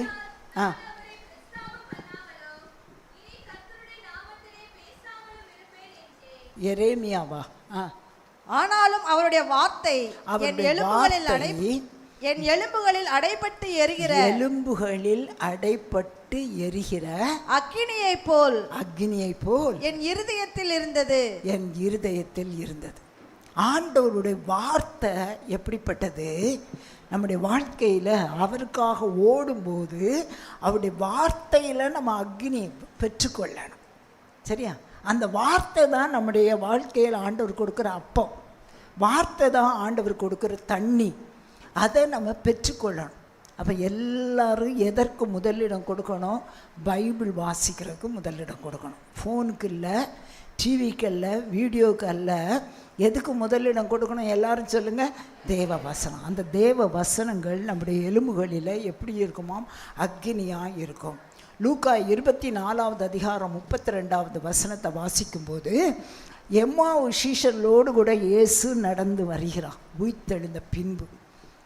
கொஞ்ச நேரத்தில் அவங்க என்ன சொல்கிறாங்க, அந்த இயேசு அப்பொழுது அவர்கள் ஒருவரை ஒருவர் நோக்கி வழியிலே அவர் நம்முடனே பேசி வேத வாக்கியங்களை நமக்கு விவரித்து காண்பித்த போது, நம்முடைய இருதயம் நமக்குள்ளே கொழுந்து விட்டு எரியவில்லையா? கர்த்தருடைய வசனம் நமக்குள்ளே என்ன செய்யணும்? அக்னியா இருக்கணும். ஹல்லேலூயா. கொழுந்து விட்டு எரியணும். இந்த வசனங்கள் தான் ஆண்டவர் சொல்லியிருக்கிறார். அப்போஸ்தலர் நடபடிகள் 17வது அதிகாரம் 11ஆம் வசனத்தில் பெரையா பட்டணத்தார் என்ன செய்தாங்க? அப்போஸ்தலர் நடபடிகள் 17:11. அந்த பட்டணத்தார் மனோவாஞ்சையாய் தேவ வசனத்தை ஏற்றுக்கொண்டு காரியங்கள் இப்படி இருக்கிறதா என்று தினந்தோறும் வேத வாக்கியங்களை ஆராய்ந்து பார்த்ததினாலும், தேவ வார்த்தைகளை வசனத்தை ஆராய்ந்து பார்த்தபடியினால் தெசலோனிக்கேயர் உள்ளவர்களை பார்க்கிலும் நற்குணசாலிகளாய் இருந்தார்கள். அப்ப தேவ வசனத்தை இந்த நம்முடைய வாழ்க்கையில் முன்னேறி செல்வதற்கு என்ன காரியத்தை கற்றுக்கொண்டு வருகிறோம் என்று சொன்னால், ஆண்டவரோடு கூட ஐக்கியம் கொள்ளணும். அப்போ அக்னியாக இருப்போம், ஆவியில் அனலாக இருப்போம். 2வது, அவருடைய நமக்கு ஆண்டவர் கொடுத்திருக்கிற வரத்தை அனல் மூட்டி எழுப்பும்போது நம்முடைய ஆண்டவர் நமக்கு கொடுத்திருக்கிற பாதையில் முன்னேறி செல்வதற்கு அந்த வரங்கள் உதவி செய்யும். நமக்கு ஆண்டவர் கொடுத்துற வரங்களின் மூலமாக ஊழியத்தை செய்கிறவர்களாய் மாறுவோம். மூன்றாவது, ஆண்டவருடைய அக்கினி நமக்குள்ளே இருக்க வேண்டும் என்று சொன்னால் தேவ வசனத்தை நாள்தோறும் என்ன செய்யணும்? ஆராய்ந்து பார்த்தால் எப்படி மாறிடுவோமா? நற்குணசாலிகளாய் மாறிடுவோம். ஹல்லேலூயா. யோசிப்பாருங்க, இந்த பெரையா பட்டணத்தார் இவங்கெல்லாம் வேதத்தை வாசிக்கிற சமயத்தில் ஆதி திருச்சபையில் எல்லாருக்கும் பிரிண்டட் பைபிள் கிடையாது. ஒரு இடத்துக்கு ஆலயத்துக்குள்ளே போனாங்கன்னா அந்த ஆலயத்தில் எதில் தான் எழுதப்பட்டதாக இருக்கும்? தோலில் தான் எழுதப்பட்ட வேத புத்தகம் இருக்கும். தோல் நீங்கள் வாசித்து பார்த்தீங்கன்னா லூக்கா 4ஆம் அதிகாரத்துக்கு கூட இயேசு தோலில் தான் எழுதப்பட்ட அந்த வேத வசனங்கள்.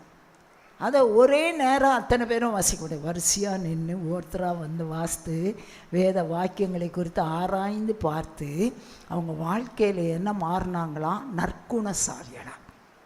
நம்முடைய வாழ்க்கையில் வேத வசனம் நற்குணசாலிகளாய் நம்ம மாற்றியிருக்குதா? ஆண்டவர் சொல்கிறாரு, என்னது? சூரியன் அஸ்தமிப்பதற்கு முன்பாக உன் கோபம் தனிய கடவுது.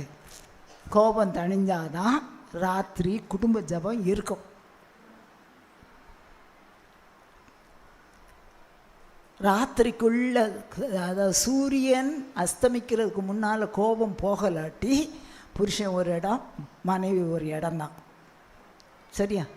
அங்கே இங்கே முகத்தை திருப்பி கொண்டு இது பண்ண. காலையில் நான் அவருக்கு காஃபி போட்டு கொடுக்க மாட்டேன், அவருக்கு நான் சமைக்க மாட்டேன். ஆனால் இப்போ பாஸ்டர் சொல்லுவாங்க, ஏமாந்து போகாதீங்க, அவர் நேராக நல்ல ஹோட்டலில் போய் சாப்பிட்டுட்டு அவர் வேலைக்கு போயிடுவார். கடைசியில் பட்னியாக கிடக்கிறது மனைவிமார் தான். செய்யாதீங்க. ஆண்டவர் திட்டமாக சொல்லியிருக்கிறான். அவருடைய வார்த்தைக்கு நம்ம கீழ்ப்படியும் போது, அது அக்னியாய் நம்ம வாழ்க்கையில் வளரும்போது, வாழ்க்கையில் இருக்கும்போது நம்ம யாராக மாறுவோம்? நற்குணசாலி. மன்னிக்க வேண்டிய நேரத்தில் மன்னிங்க. உடனே சண்டை போட்டு உடனே எல்லாத்தையும் கட்டிக்கிட்டு அம்மா வீட்டுக்கு போய் என்ன பிரயோஜனம்? அவர் அம்மா வீட்டுக்கு போன பிறகு கூப்பிட வருவாருன்னு பார்க்கிங்களா? இந்த காலத்து புருஷன் மாதிரிலாம் வரவே மாட்டாங்க. சரியா? அதெல்லாம் முந்தி காலம். கொஞ்சம் பொறுமையாக இருந்து ஆண்டவர்கிட்ட ஜெபம் பண்ணுங்கன்னா, என்ன செய்யணும்? ஆண்டவரை எப்படி வாழணும்? இந்த வசனங்கள் எப்படி இருக்கணும்? நம்முடைய சரீரத்தில் எலும்புகளுக்குள்ள அக்னி ஜுவாலியாக இருக்கணும். நம்முடைய குணத்தை மாற்றுகிறதா இருக்கணும். நற்குணசாலிகளாய் 2 கொரிந்தியர் 3ஆவது அதிகாரம் 18ஆவது வசனத்தை வாசிக்கும்போது, இந்த வார்த்தைகள் பரிசுத்த ஆவியானவரால் கொடுக்கப்படுகிற இந்த வார்த்தைகள் நமக்குள்ள கிறிஸ்துவின் சாயலுக்குள்ளாக மறுரூபப்படுத்துகிற வார்த்தைகள். முடியுமான வாசிங்கம்மா? நாம் எல்லாரும் திறந்த முகமாய் கர்த்தருடைய மகிமையை கண்ணாடியிலே காண்கிறது போல கண்டு ஆவியாய் இருக்கிற கர்த்தரால் அந்த சாயலாகத்தானே மகிமையின் மேல் மகிமை அடைந்து மறுரூபப்படுகிறோம். எல்லாருக்கும் தெரியுமா? வசனத்தை வாசிக்கும் போது அது எழுதினவர் பரிசுத்த ஆவியானவர். அந்த பரிசுத்த ஆவியானவர் நம்ம கூட பேசுவார். இல்லாட்டி மற்ற புஸ்தகம் வாசிக்கிறது போல தான். ஆண்டவரே என்னோடு பேசும் என்று சொல்லி நீங்கள் தேவ வசனத்தை வாசிக்கும் போது ஆவியானவர் பேசுவார். கண்ணாடியில் பார்க்கிறது போல தேவ வசனத்தை நம்ம பார்க்கிறோம். அந்த தேவ வசனத்தின் மூலமாக பரிசுத்த ஆவியானவர் அவருடைய சாயலில் நாம் மாறும்படியாய், மறுரூபப்படுத்தும்படியாக. நமக்குள்ளே என்னென்ன குணம்லாம் இருக்குன்னா, ஆதாமின் பாவம் இருக்குது, ஆதாமின் குணம் இருக்குது, 17 குணம் இருக்குது. அதான் மாம்சத்தின் கிரியைகள். கலாத்தியர் 5ஆவது அதிகாரத்தில் சொல்லப்பட்ட மாம்சத்தின் கிரியைகள். 2வது ஜென்ம சுபாவம் நமக்கு இருக்கும். அம்மா அப்பாவுக்கு என்ன சுபாவம் இருந்துச்சோ அந்த சுபாவம் இருக்கும். 3வது பேய் குணம் இருக்கும். பேய் குணம் என்ன தெரியுமா? அதை குறித்து யாக்கோபு 3ஆவது அதிகாரம் 16, 17ஆவது வசனத்தில் பரத்திலுள்ள விஷனை பற்றி அதாவது விஸ்டம் பற்றி போட்டிருக்கோம். அதனுடைய காரியங்களை குறித்து போட்டிருக்கோம். ஆனால் பேய் குணம் என்னென்னா பெருமை, பொய், அதே போல் அகங்காரம். இப்படிப்பட்ட காரியங்கள் எல்லாம் நமக்குள்ளே இருக்கக்கூடாது. இந்த குணத்தை மாற்றி பரிசுத்த ஆவியானவர் நம்ம வேதத்தை வாசிக்கும்போது நம்ம என்ன செய்வாராம்? மறுரூபப்படுத்துவார். ஹல்லேலூயா. நமக்குள்ள ஒரு மாறுதலை கட்டளையிடுவார். நமக்குள்ள ஒரு வித்தியாசத்தை கட்டளையிடுவார். ஆவியானவருக்கு விட்டு கொடுக்கும்போது, வேதத்தை வாசிக்கும்போது நம்முடைய வாழ்க்கையில் என்ன செய்யும்? அவருக்காக அக்னியாக நம் பிரகாசிக்க கர்த்தர் நமக்கு உதவி செய்வார். கர்த்தருடைய பரிசுத்த நாமத்துக்கு ஸ்தோத்திரம். கர்த்தருடைய வேத வசனத்தை நாம் வாசிக்கும்போது 2 தீமோத்தேயு 3:16-17 வசனங்களை வாசிக்கும்போது வாசிங்க. 2 கொரிந்தியர் 2 தீமோத்தேயு 3:16-17. தேவ வார்த்தைகள் எல்லாம் தேவ ஆவியினால் அருளப்பட்டு இருக்கிறது. தேவனுடைய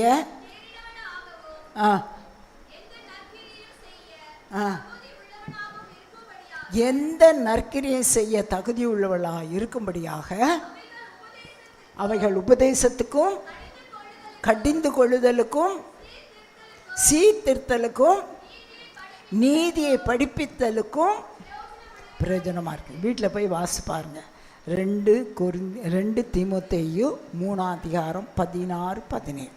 எந்த மனுஷனும் தேறினவனாக மாறணும்னா, முன்னேறி செல்லணும்னு யோசம்னா, அந்த தேவனுடைய வசனம் நம்ம கூட என்ன செய்யணும்? பேசணும். எல்லாரும் நான் திரும்பவும் சொல்கிறேன், தேவ வசனத்தை வாசிக்க போகும்போது சும்மா வெறும் கையனா போகக்கூடாது. நான் எங்களுடைய செல் லீடர்ஸ்க்கெல்லாம் சொல்லிக் கொடுப்பேன். 4 hours அப்படின்னு சொல்லிக் கொடுப்பேன். மெத்தட் என்ன மெத்தட்னா 4 hours. என்ன அர்த்தம்னா, முதல் 6 கெட் ரெடி. வசனத்தை வாசிக்கிறதுக்கு உன்னை ஆயத்தப்படுத்து. என்ன ஆயத்தப்படுத்தணும்? பைபிளை எடுக்கணும், ஒரு டைரி எடுக்கணும், ஒரு பென் எடுக்கணும். ஆயத்தப்படுத்தும். அதுக்குன்னு ஒரு இடம் மைய. காஃபி போட்டுக்கிட்டே பைபிளை வாசிச்சுட்ருக்காதா? சரியா? ப்ரெஷர் குக்கரில் வேலை வச்சுக்கிட்டே பைபிள் வாசிக்காது. தனி ஒரு இடத்த பைபிள் வாசிக்க. ஏன்னா ஆண்டவர் நம்ம கூட பேசுகிற வார்த்தைகள். அதனால் கெட் ரெடி. 2வது ரீட் த. எந்த வசனத்தை நம்ம வாசிக்கணுமோ, அன்னைக்கு போர்ஷன் வாசிக்கணுமோ அதை வாசி. Read the Bible. 3வது பரிசுத்த ஆவியானவர் நம்ம கூட பேசுவார். Respond to the holy spirit of God. 3வது R என்னது? ஆவியானவருடைய சத்தத்தை கேளு. ஆவியானவர் என்ன பேசுகிறார்? பேசுவாரோ பேச மாட்டார்? அவர் ஜீவன் உள்ளவர், நம்மளை சீர்படுத்துகிறவர், நம்ம வாழ்க்கையில் உள்ள குறைகளை மாற்றுகிறவர். அவருக்காக நம்ம எழுந்து பிரகாசிக்க வேண்டும் என்று சொல்லி நம்மை தெரிந்து கொண்டவர். ஆகையால் 3வது ஆவியானவர் கேட்பு. 4வது ரெக்கார்ட். 4வது என்ன செய்ய? ஆண்டவர் என்ன பேசினாரோ, என்னை வீட்டில் இருந்த டைரி பாருங்கள், இன்னைக்கு கூட எழுதி வச்சுட்டு தான் வந்திருக்கேன். Record it. திரும்பி பார்க்கும்போது ரொம்ப சந்தோஷமாக இருக்கும். ஆவியானவர் இந்த வார்த்தையெல்லாம் இந்த வசனத்தின் மூலமாக, இந்த அதிகாரத்தின் மூலமாக பேசியிருக்கிறாரே. ஹல்லேலூயா. நம்முடைய வாழ்க்கையில் வேதத்தை வாசித்து முன்னேறி செல்ல வேண்டும். கர்த்தர் ஆவியில் அனலாக வைப்பார். அடுத்தபடியாக இந்த முன்னேறி செல்லும்போது, ஆண்டவருக்காக நம்ம ஓடும்போது அவரை நேசிக்கணும். உன்னத பாட்டு 8வது அதிகாரம் 6ஆம் வசனத்திலையும் 7ஆம் வசனத்திலையும் வாசிக்கும்போது, அவருடைய நேசம் மரணத்தை போல் வலிது என்று போட்டிருக்கு. அவர் மேலே அன்பாக இருக்கணும். ஹல்லேலூயா. அவர் மேலே அன்பாக இருக்கிற ஒவ்வொருவரும் நம்முடைய வாழ்க்கையில் என்ன செய்வோம் தெரியுமா? பகுத்தறிவு உள்ளவர்களாக இருந்து ஆத்துமாக்களை ஆதாயம் பண்ணுவோம். கர்த்தருடைய பரிசுத்த நாமத்துக்கு ஸ்தோத்திரம். யோவான் சுவிசேஷம் 21வது அதிகாரத்தில் இந்த பேதுரு இயேசு மரித்த பின்பு, உயிரோடு கூட எழும்பின பின்பு, அவரை பார்த்து தான் ஆண்டவர் சொல்கிறார், என்னை பின்பற்றி வா, மனுஷரை பிடிக்கிறவர் ஆக்குவேன் என்று சொல்கிறார். அவன் படகெல்லாம் விட்டுட்டு அவருக்கு பின்பற்ற போகிறான். ஆனால் இயேசு மரித்த பின்பு, உயிரோடு எழும்பின பின்பு இனிமே என்ன செய்ய முடியும்? இவ்வளோ நாளும் இயேசு பின்னால் போகும்போது சாப்பாடு கிடச்சிச்சு, தங்குற இடம் கிடச்சிச்சு, நல்ல மதிப்பாக இருந்தோம். இனிமே என்ன செய்ய முடியும்ட்டு 21ஆம் அதிகாரத்தில் என்ன செய்தான்? படகை எடுத்துக்கிட்டு, எங்கே தான் போய் படகை வாங்கினான்ட்டு எனக்கு தெரியலை, 7 பேரை கூட்டிக்கிட்டு எங்கே போயிட்டான்? அவன் மீன் பிடிக்க போயிட்டான். நான் சொல்கிறேன், நமக்கு ஆண்டவர் கொடுத்துருக்கிற அழைப்பு நிலையானது. அதை யாரும் மாற்ற முடியாது. அந்த அதிகாரத்தில் 21 அதிகாரம் 4ஆம் வசனத்தில் வாஸ்தா, அந்த காலை வேளையில் அந்த கடற்கரையில் இயேசு என்ன செய்தார்? சொல்ல வாசிமா. விடியற் காலமான போது இயேசு கரையிலே நின்றார். ஹல்லேலூயா. எல்லாரும் விசுவாசிக்கிறீங்களா? நம்ம செய்கிற எல்லா காரியத்தை பார்க்கிற ஒரு தெய்வம் இருக்கிறார். விசுவாசிக்கிறீங்களா? நமக்கு ஆண்டவர் கொடுத்திருக்க அழைப்பு இருக்குது. இந்த பேதுரு பின்வாங்கி போகிறத பார்த்துட்டு அங்கே போய் கரையில் நின்று இவர்களுக்காக அவர் என்ன செய்கிறாரு? மீனெல்லாம் நல்லா வறுத்து வச்சுட்டு கரையில் போய் நின்று கொஞ்சம் மீன் கொண்டு வாங்க அப்படின்னு கேட்குறார். அவங்க என்ன சொல்கிறாங்க? நான் முழுசும் பிரயாசப்பட்டோம், ஒன்றுமில்லை. நானா வித்தியாசமாக தான் டீல் பண்ணியிருப்பேன்னு நிச்சயமாக யோசிக்கிறேன். ஏன்னா 3 வருஷம் இந்த பேதுருவோடையே நேரம் செலவழிச்சிருக்கார். அந்த கூட போயிருக்கிற அநேக சீஷர்களோடு நேரம் செலவழிச்சிருக்கிறான். என்னெல்லாமோ பேசி இருந்திருப்போம்.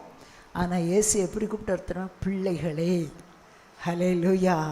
பிள்ளைகளேன்னு கூப்பிட்டு திரும்ப அவர்களை மீன் பிடிக்க வச்சு தான் பிள்ளைகளேன்னு கூப்பிடுறார்.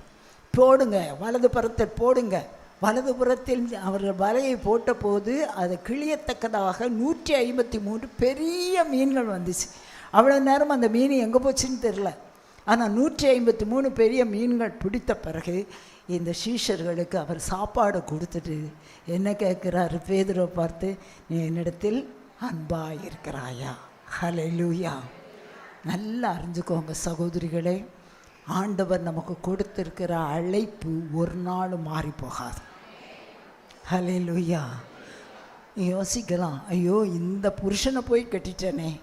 ஆண்டவர் உங்களுக்கு நியமித்த கணவர். இப்படி பிள்ளைங்க வந்து சேர்ந்துருக்காங்களே, ஆண்டவர் கொடுத்த பிள்ளைகள். விசுவாசிங்க, ஆண்டவர்கிட்ட திருப்தியாக இருங்க, சோத்திரம் பண்ணுங்க. ஆண்டவர் ஒரு நாளும் அவரை விசுவாசிக்கிறவங்களை கைவிட மாட்டார். அவர் தேடி வந்துட்டார். பார்த்தீங்களா? வந்து கேட்குறாரு, பேதுருவே நீ என்னிடத்தில் அன்பாக இருக்கிறாயா? அன்பாக இருந்தால் என்ன செய்ய? என் ஆட்டுக்குட்டிகளை மேய்ப்பாயாக. அன்பாக இருந்தால் என் ஆட்டுகளை மேய்ப்பாயாக அப்படின்னு சொல்லி ஊழியத்தின் அழைப்பை அவர் என்ன செய்கிறார்? திரும்பவுமாக அவர் நினைவுபடுத்துகிறார். இந்த மத்தியான வேளையிலும் ஆண்டவர் இந்த இடத்தில் வந்திருக்கிற நம்மை பார்த்தும் கேட்குறோம். நம்ம உலகத்தில் பிறக்கும் போதே நான் தேவனுடைய வசனத்தில் ஒரு வசனம் இருக்குது. என்ன வசனம் என்று சொன்னால், பூமியில் மீதெங்கும் உள்ளவர்களுக்கு ஆண்டவர் ஒரே இரத்தத்தை கொடுத்துருக்கிறார். ஒரே இரத்தம் தான். நீங்கள் அமெரிக்காவில் உள்ளவங்க, ஆஸ்திரேலியாவில் உள்ளவங்க, ஆஃப்ரிக்காவில் உள்ளவங்க எல்லாரும் எடுத்து இரத்தத்தை நீங்கள் இது பண்ணி பார்த்தீங்கன்னா அது 4 இதுதான் வரும். O+O+, இப்படிப்பட்டதான ரத்தம் தான் இருக்கும். எந்த தேசத்தை சேர்ந்தவங்களாலும் நமக்கு எது தான் வித்தியாசம்? ஸ்கின் தான் வித்தியாசம். ஆண்டோடைய வசனம் போட்டிருக்கு, பூமியின் மீதெங்கும் உள்ளவர்களுக்கு இரத்தத்தை, ஒரே இரத்தத்தை கொடுத்து அவர்களுடைய காலங்களையும் அதே போல் நம்முடைய எல்லைகளையும், நம்ம குடியிருப்பின் எல்லைகளையும் நியமித்திருக்கார். நம்மெல்லாம் இந்தியாவில் இருக்கணும், நம்மெல்லாம் சென்னைப்பட்டினத்தில் இருக்கணும், நாங்கள் சைதாப்பேட்டையில் இருக்கணும், நீங்கள் குளத்தூரில் இருக்கணும்னு ஆண்டவர் நியமித்திருக்கிறார். விசுவாசிக்கிறீங்களா? நியமித்திருக்கிற ஆண்டவர் நம்மை குறித்து நம் மூலமாக ஒரு சிலர் ரட்சிக்கப்படணும். நம் மூலமாக நம்முடைய குடும்பங்கள் ரட்சிக்கப்படணும். நம்ம நினச்சா கூட ஒரு சபையை விட்டுட்டு இன்னொரு சபைக்கு ஓட முடியாது. ஆண்டவர் கொடுத்த சபையில் தான் நம்மளை நிலை நிறுத்தி இருக்கிறார். இந்த சபைக்கு, நீங்கள் எந்த சபைக்கு போகிறீங்களோ அந்த சபையில் ஆண்டவரை நேசித்த, ஆண்டவர் கொடுத்திருக்கிற ஊழியத்தை செய்வதற்கு, ஆண்டவர் கொடுத்த அழைப்பை நிறைவேற்றுவதற்கு நீங்கள் தங்களை அர்ப்பணிக்கணும். அதை தான் ஆண்டவர் எதிர்பார்க்கிறார். இந்த வருஷத்தில் ஆண்டவருடைய வசனத்தில் நம்ம வாசிக்கிறோம், நீதிமொழிகள் 11:30, ஆத்துமாக்களை ஆதாயம் பண்ணுகிறவன் யார்? நல்லா தலையில் கை வச்சு சொல்லுங்கள். ஆத்துமாக்களை ஆதாயம் பண்ணுகிறவன் ஞானவான். மாற்றி சொல்லி பாருங்களேன். ஞானத்தை, ஆத்துமாக்களை ஆதாயம் பண்ணாதவன் யார்? முட்டாள். அப்படி தானே? ஆப்போசிட்டை சொன்னால் முட்டாள். ஏன்னா ஏன் சொல்கிறேன்னு தெரியுமா? பரலோகத்துக்கு போன பிறகு ஒரே ஒரு கேள்வி தான் ஆண்டவர் கேட்க போகிறார். சொல்கிறாங்க, எக்ஸாம் வருது, ஸ்டூடெண்ட்ஸை பார்த்து டீச்சர் சொல்கிறாங்க, இந்த கொஸ்டின் தாம்மா வரப்போகுது, இதெல்லாம் ஈஸி கொஸ்டின், இதையா கேட்க போகிறாங்க? கேட்க மாட்டாங்க. போய் எக்ஸாமினேஷன் ஹாலில் உட்கார்றாரு. அந்த ஸ்டூடெண்ட் வந்து அந்த கொஸ்டின் பேப்பர் வாங்கினா அந்த டீச்சர் சொன்னாங்க, அதே கொஸ்டின் தான் வந்துடும். ஐயையோ, நான் இந்த கொஸ்டினுக்கு நான் ப்ரிப்பேர் பண்ணலையே, ரொம்ப ஈஸின்னு விட்டுட்டேனே. அதே போல் பரலோகத்துக்கு போகும்போது ஆண்டவர் ஒரே ஒரு கேள்வி தான் கேட்க போகிறேன். உன்னுடைய பீரோக்குள்ளே எத்தனை புடவை வச்சேன்னு கேட்கல. சரியா? இன்றைக்கி நல்ல கூட்டத்தில் நல்லா யூனிஃபார்ம் போட்டுட்டு வந்திருக்கீங்க, ரொம்ப சந்தோஷம். ஆனால் அதை கேட்க மாட்டார் ஆண்டவர். இப்போ நம்ம ஒன்னஸ்க்காக நம்ம போடுறோம், அவ்வளோதான். ஆனால் இதே ஒரே ஒரு கொஸ்டின் கேட்க போகிறாரு. என்ன கேட்க போகிறாரு? உன் கொடுக்கப்பட்ட ஜீவிய காலத்தில் எத்தனை ஆத்துமாக்களுக்கு நீ பிரயோஜனமாக இருந்தா? எத்தனை ஆத்துமாக்களுக்கு சுவிசேஷத்தை சொன்ன? சுவிசேஷத்தை சொல்லாவிட்டால் எனக்கு ஐயோ. சுவிசேஷத்தை சொல்லுகிறது, சுவிசேஷத்தை குறித்து நான் வெட்கப்பட மாட்டேன். சுவிசேஷத்தை சொல்லுவது என்னுடைய கடன். நான் கடனாளி. நம்ம கடன் வாங்கலை, கடனெல்லாம் கொடுத்து முடிச்சிட்டோம் அப்படின்னு சந்தோஷப்படுறோம். ஒரு கடன் இருக்குது. நம்ம பார்க்குறோம், ஒரு நபருக்கு இயேசுவை பற்றி தெரியலை, அவங்களுக்கு இயேசுவை பற்றி சொல்லாமல் போயிட்டோம்னா நம்ம அவர்களுக்கு நம்ம யார் தெரியுமா? கடனாளி, ஒரு டெட்டர். ஆண்டவர் சமூகத்தில் கொஞ்சம் கவனமாக இருக்கலாம். நம்ம சந்திக்கிற ஆத்துமாக நீங்கள் நல்லா விசுவாசிங்க. நான் நல்லா பார்த்துருக்கிறேன், ஆண்டவர் அனுமதிக்காத ஒரு நபரும் நம்மளை சந்திக்க முடியாது.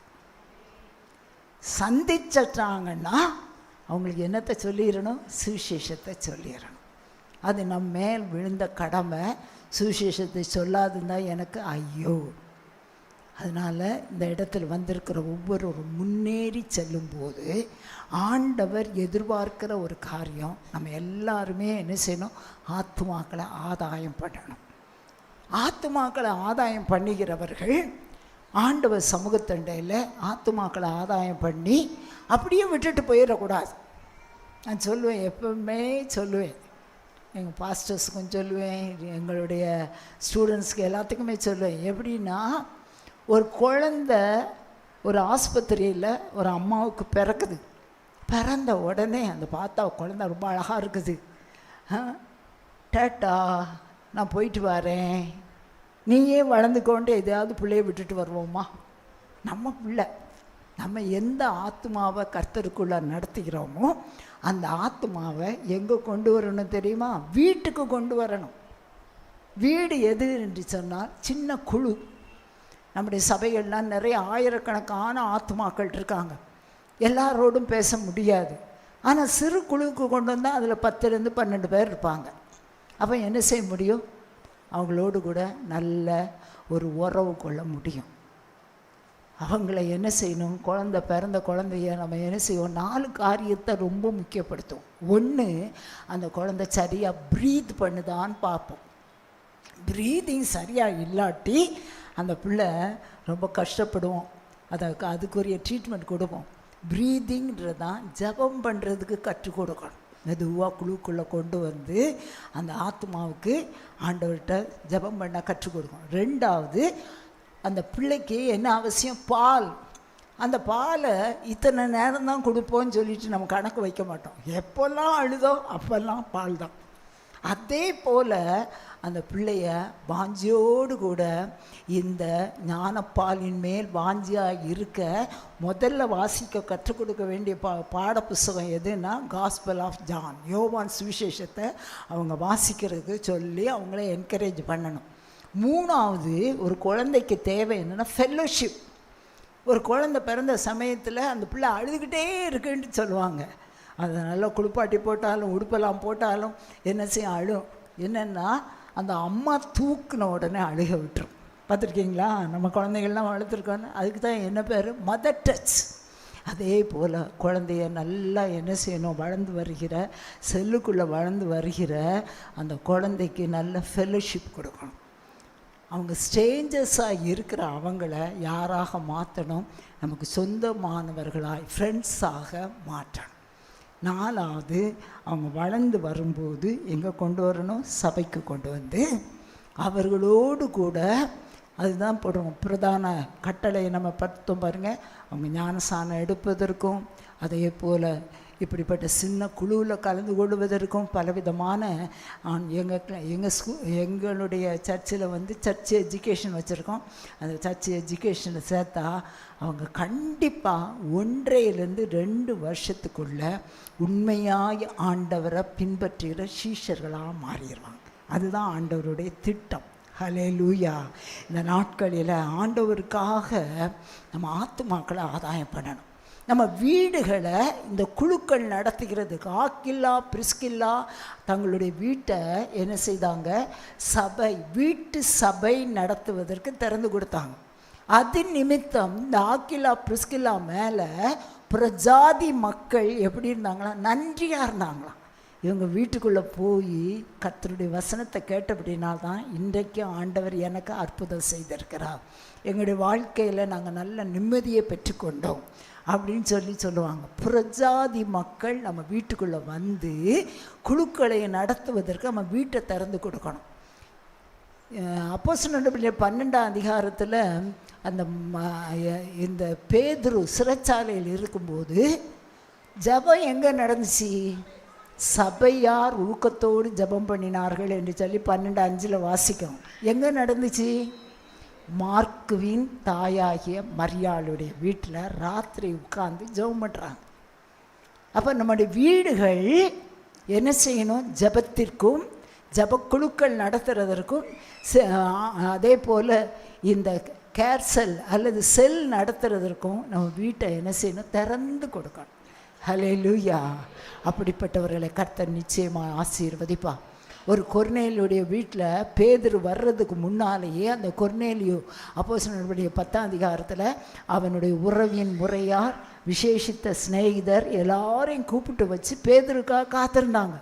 அந்த நேரத்தில் தேவனுடைய வார்த்தையை சொன்னபோது, சுவிசேஷத்தை சொன்னபோது பரிசுத்த ஆவியானவர் கிரியை செய்து அவர்களை அபிஷேகம் பண்ணினான். அதுதான் முதல் பிரஜாதி மக்கள் இயேசுவின் சபையோடு சேர்க்கப்பட்ட நாள். ஹல்லேலூயா. நம்ம எப்பவும் யோசிக்கணும், நம்ம வீடு தூங்குறதுக்கு மாத்திரம் இல்லை, வீட்டில் சமைக்கிறதுக்கு மாத்திரம் இல்லை, பிள்ளைங்க தங்குறதுக்கு மாத்திரம் இல்லை, இதுக்கு இருக்கணும், ஆண்டவருடைய ஊழியத்துக்காக வீடுகளை திறந்து கொடுங்க. கர்த்தர் ஆசீர்வதிப்பார். கடைசியாக இந்த ஒரு வார்த்தை சொல்லி நான் முடிக்கிறேன். சகரியான் புஸ்தகம் 10ஆம் அதிகாரம் 1ஆம் வசனத்தில் வாசிக்கிறோம், பின்மாறி காலத்து மழைக்காக வேண்டிக் கொள்ளுங்கள். ஹல்லேலூயா. நீங்கள் அக்னியாக மாறணும்னா ஆண்டவரோடு ரிலேஷன்ஷிப் வச்சுருக்கணும். அக்னியாக நம்ம இருக்கணும்னா தேவ வசனத்தை வாசித்து நம்முடைய குணத்தெல்லாம் மாற்றணும். தேவ வரத்தை நம்முடைய வாழ்க்கையில் என்ன செய்யணும், அனல்மூட்டி எழுப்பணும்.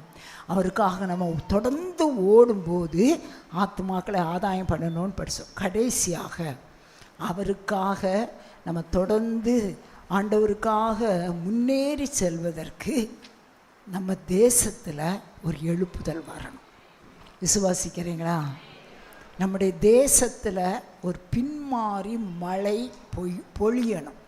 சகரியா தீர்க்கதரிசன புத்தகம் 10ஆம் அதிகாரம் 1ஆவது வசனத்தில் வாசிக்கிறோம், பின்மாறி காலத்து மழைக்காக வேண்டிக் கொள்ளுங்கள்.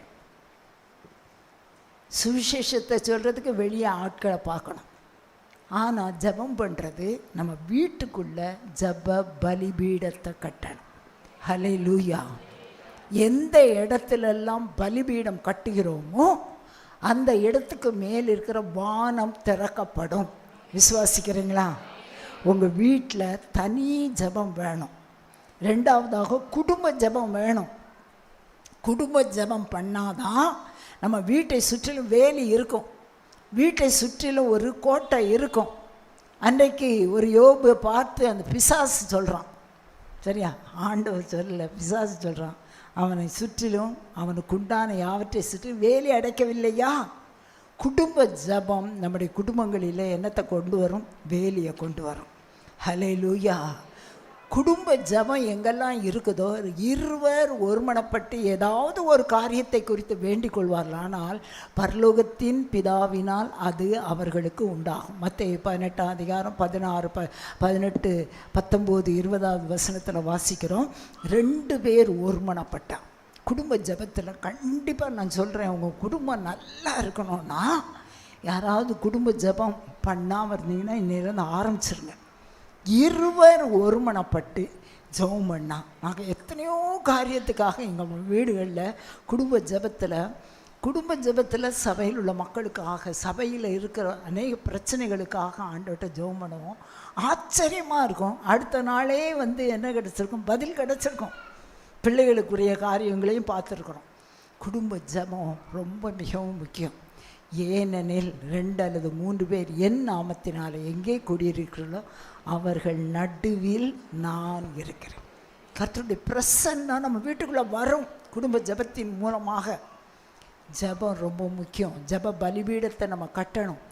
ஆபிரகாமை குறித்து வாசிக்கும் போது எந்த இடத்துக்கெல்லாம் போனாரோ அவர் என்ன செஞ்சிருக்கார்? பலிபீடம் கட்டி இருக்கிறார். ஜெப பலிபீடம், வானம் திறக்கப்பட்ட இடங்கள் நம்முடைய குடும்பங்களுக்கு அவசியம்.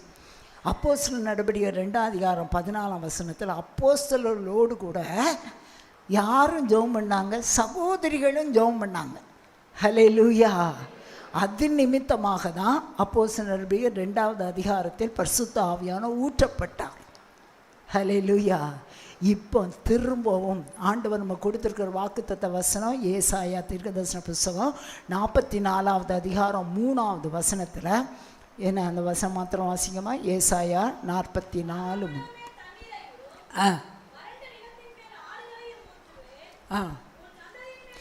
நல்ல விசுவாசிங்க. உன் சந்ததியின் மேல் என் ஆவியையும் உன் சந்தானத்தின் மேல் என் ஆவியையும் ஊற்றுவேன், ஆசீர்வாதத்தை ஊற்றுவேன். போதும். ஆண்டவர் திரும்பவும் நம்முடைய சந்தானத்தின் மேல், இப்போ நம்ம வந்துட்டோம், நம்முடைய அடுத்த ஜென்ரேஷன் மேலேயும் ஆண்டவர் என்ன செய்யணும்? நம்முடைய அபிஷேகத்தை ஊற்றணும். அதற்காக யார் ஜெபம் பண்ணணும்?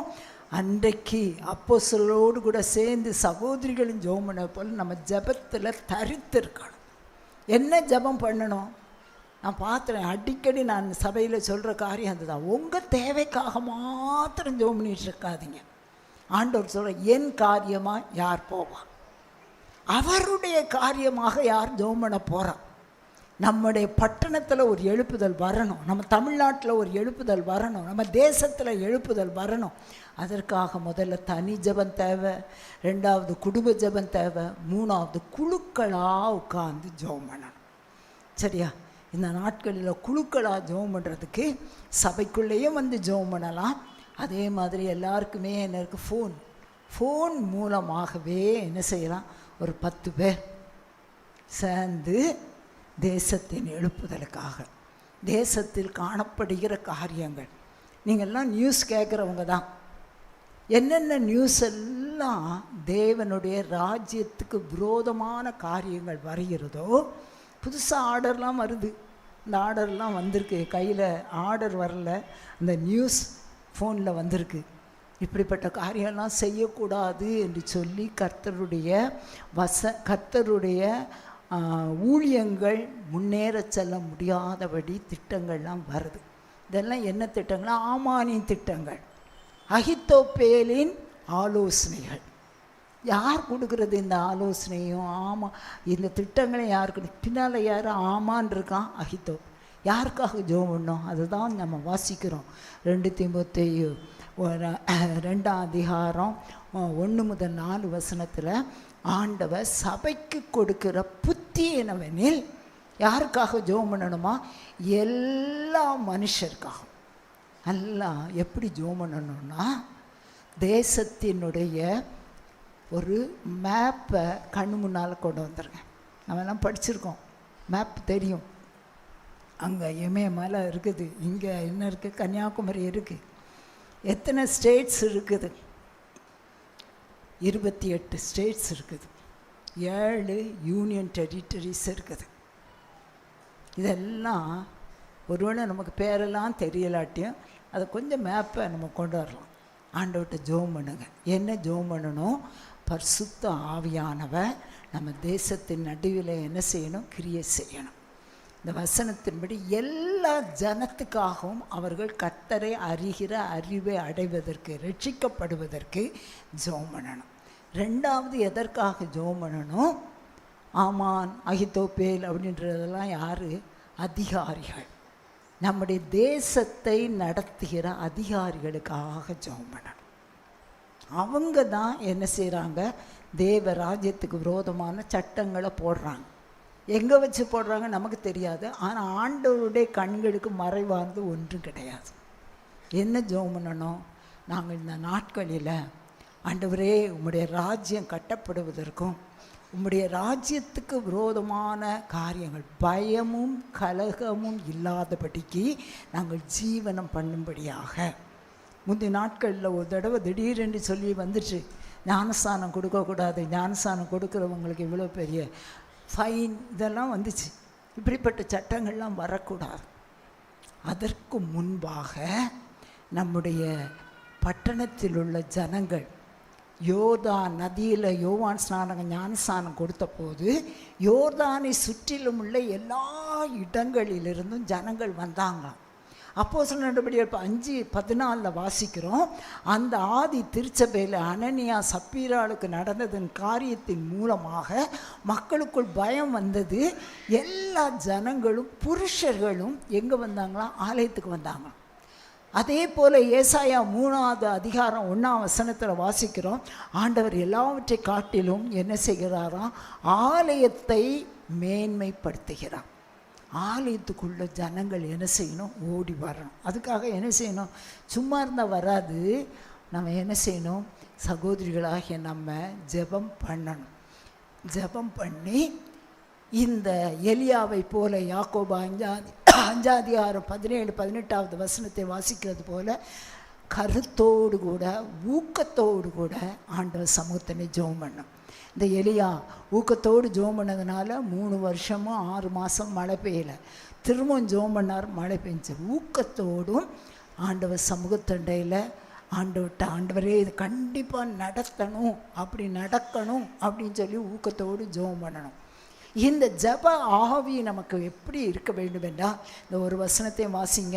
எரேமியா தீர்க்கதரிசன புஸ்தகம் லேவியராகமம் 6:12-13. பலிபீடத்தில் அக்கினி எரிந்து கொண்டே இருக்கணும். பலிபீடத்தின் மேல் இருக்கிற அக்கினி அவியாமல் எரிந்து கொண்டிருக்க வேண்டும். போதும், அவியாமல் அக்னி எரிந்து கொண்டே இருக்கும். என்ன அர்த்தம்? இந்த ஜபத்தை எல்லா சபைகளும் நிறுத்தாதபடி 24 ஹவர்ஸும் வர்றதுக்கு பிரயாசப்படும். பண்ண முடியுமா?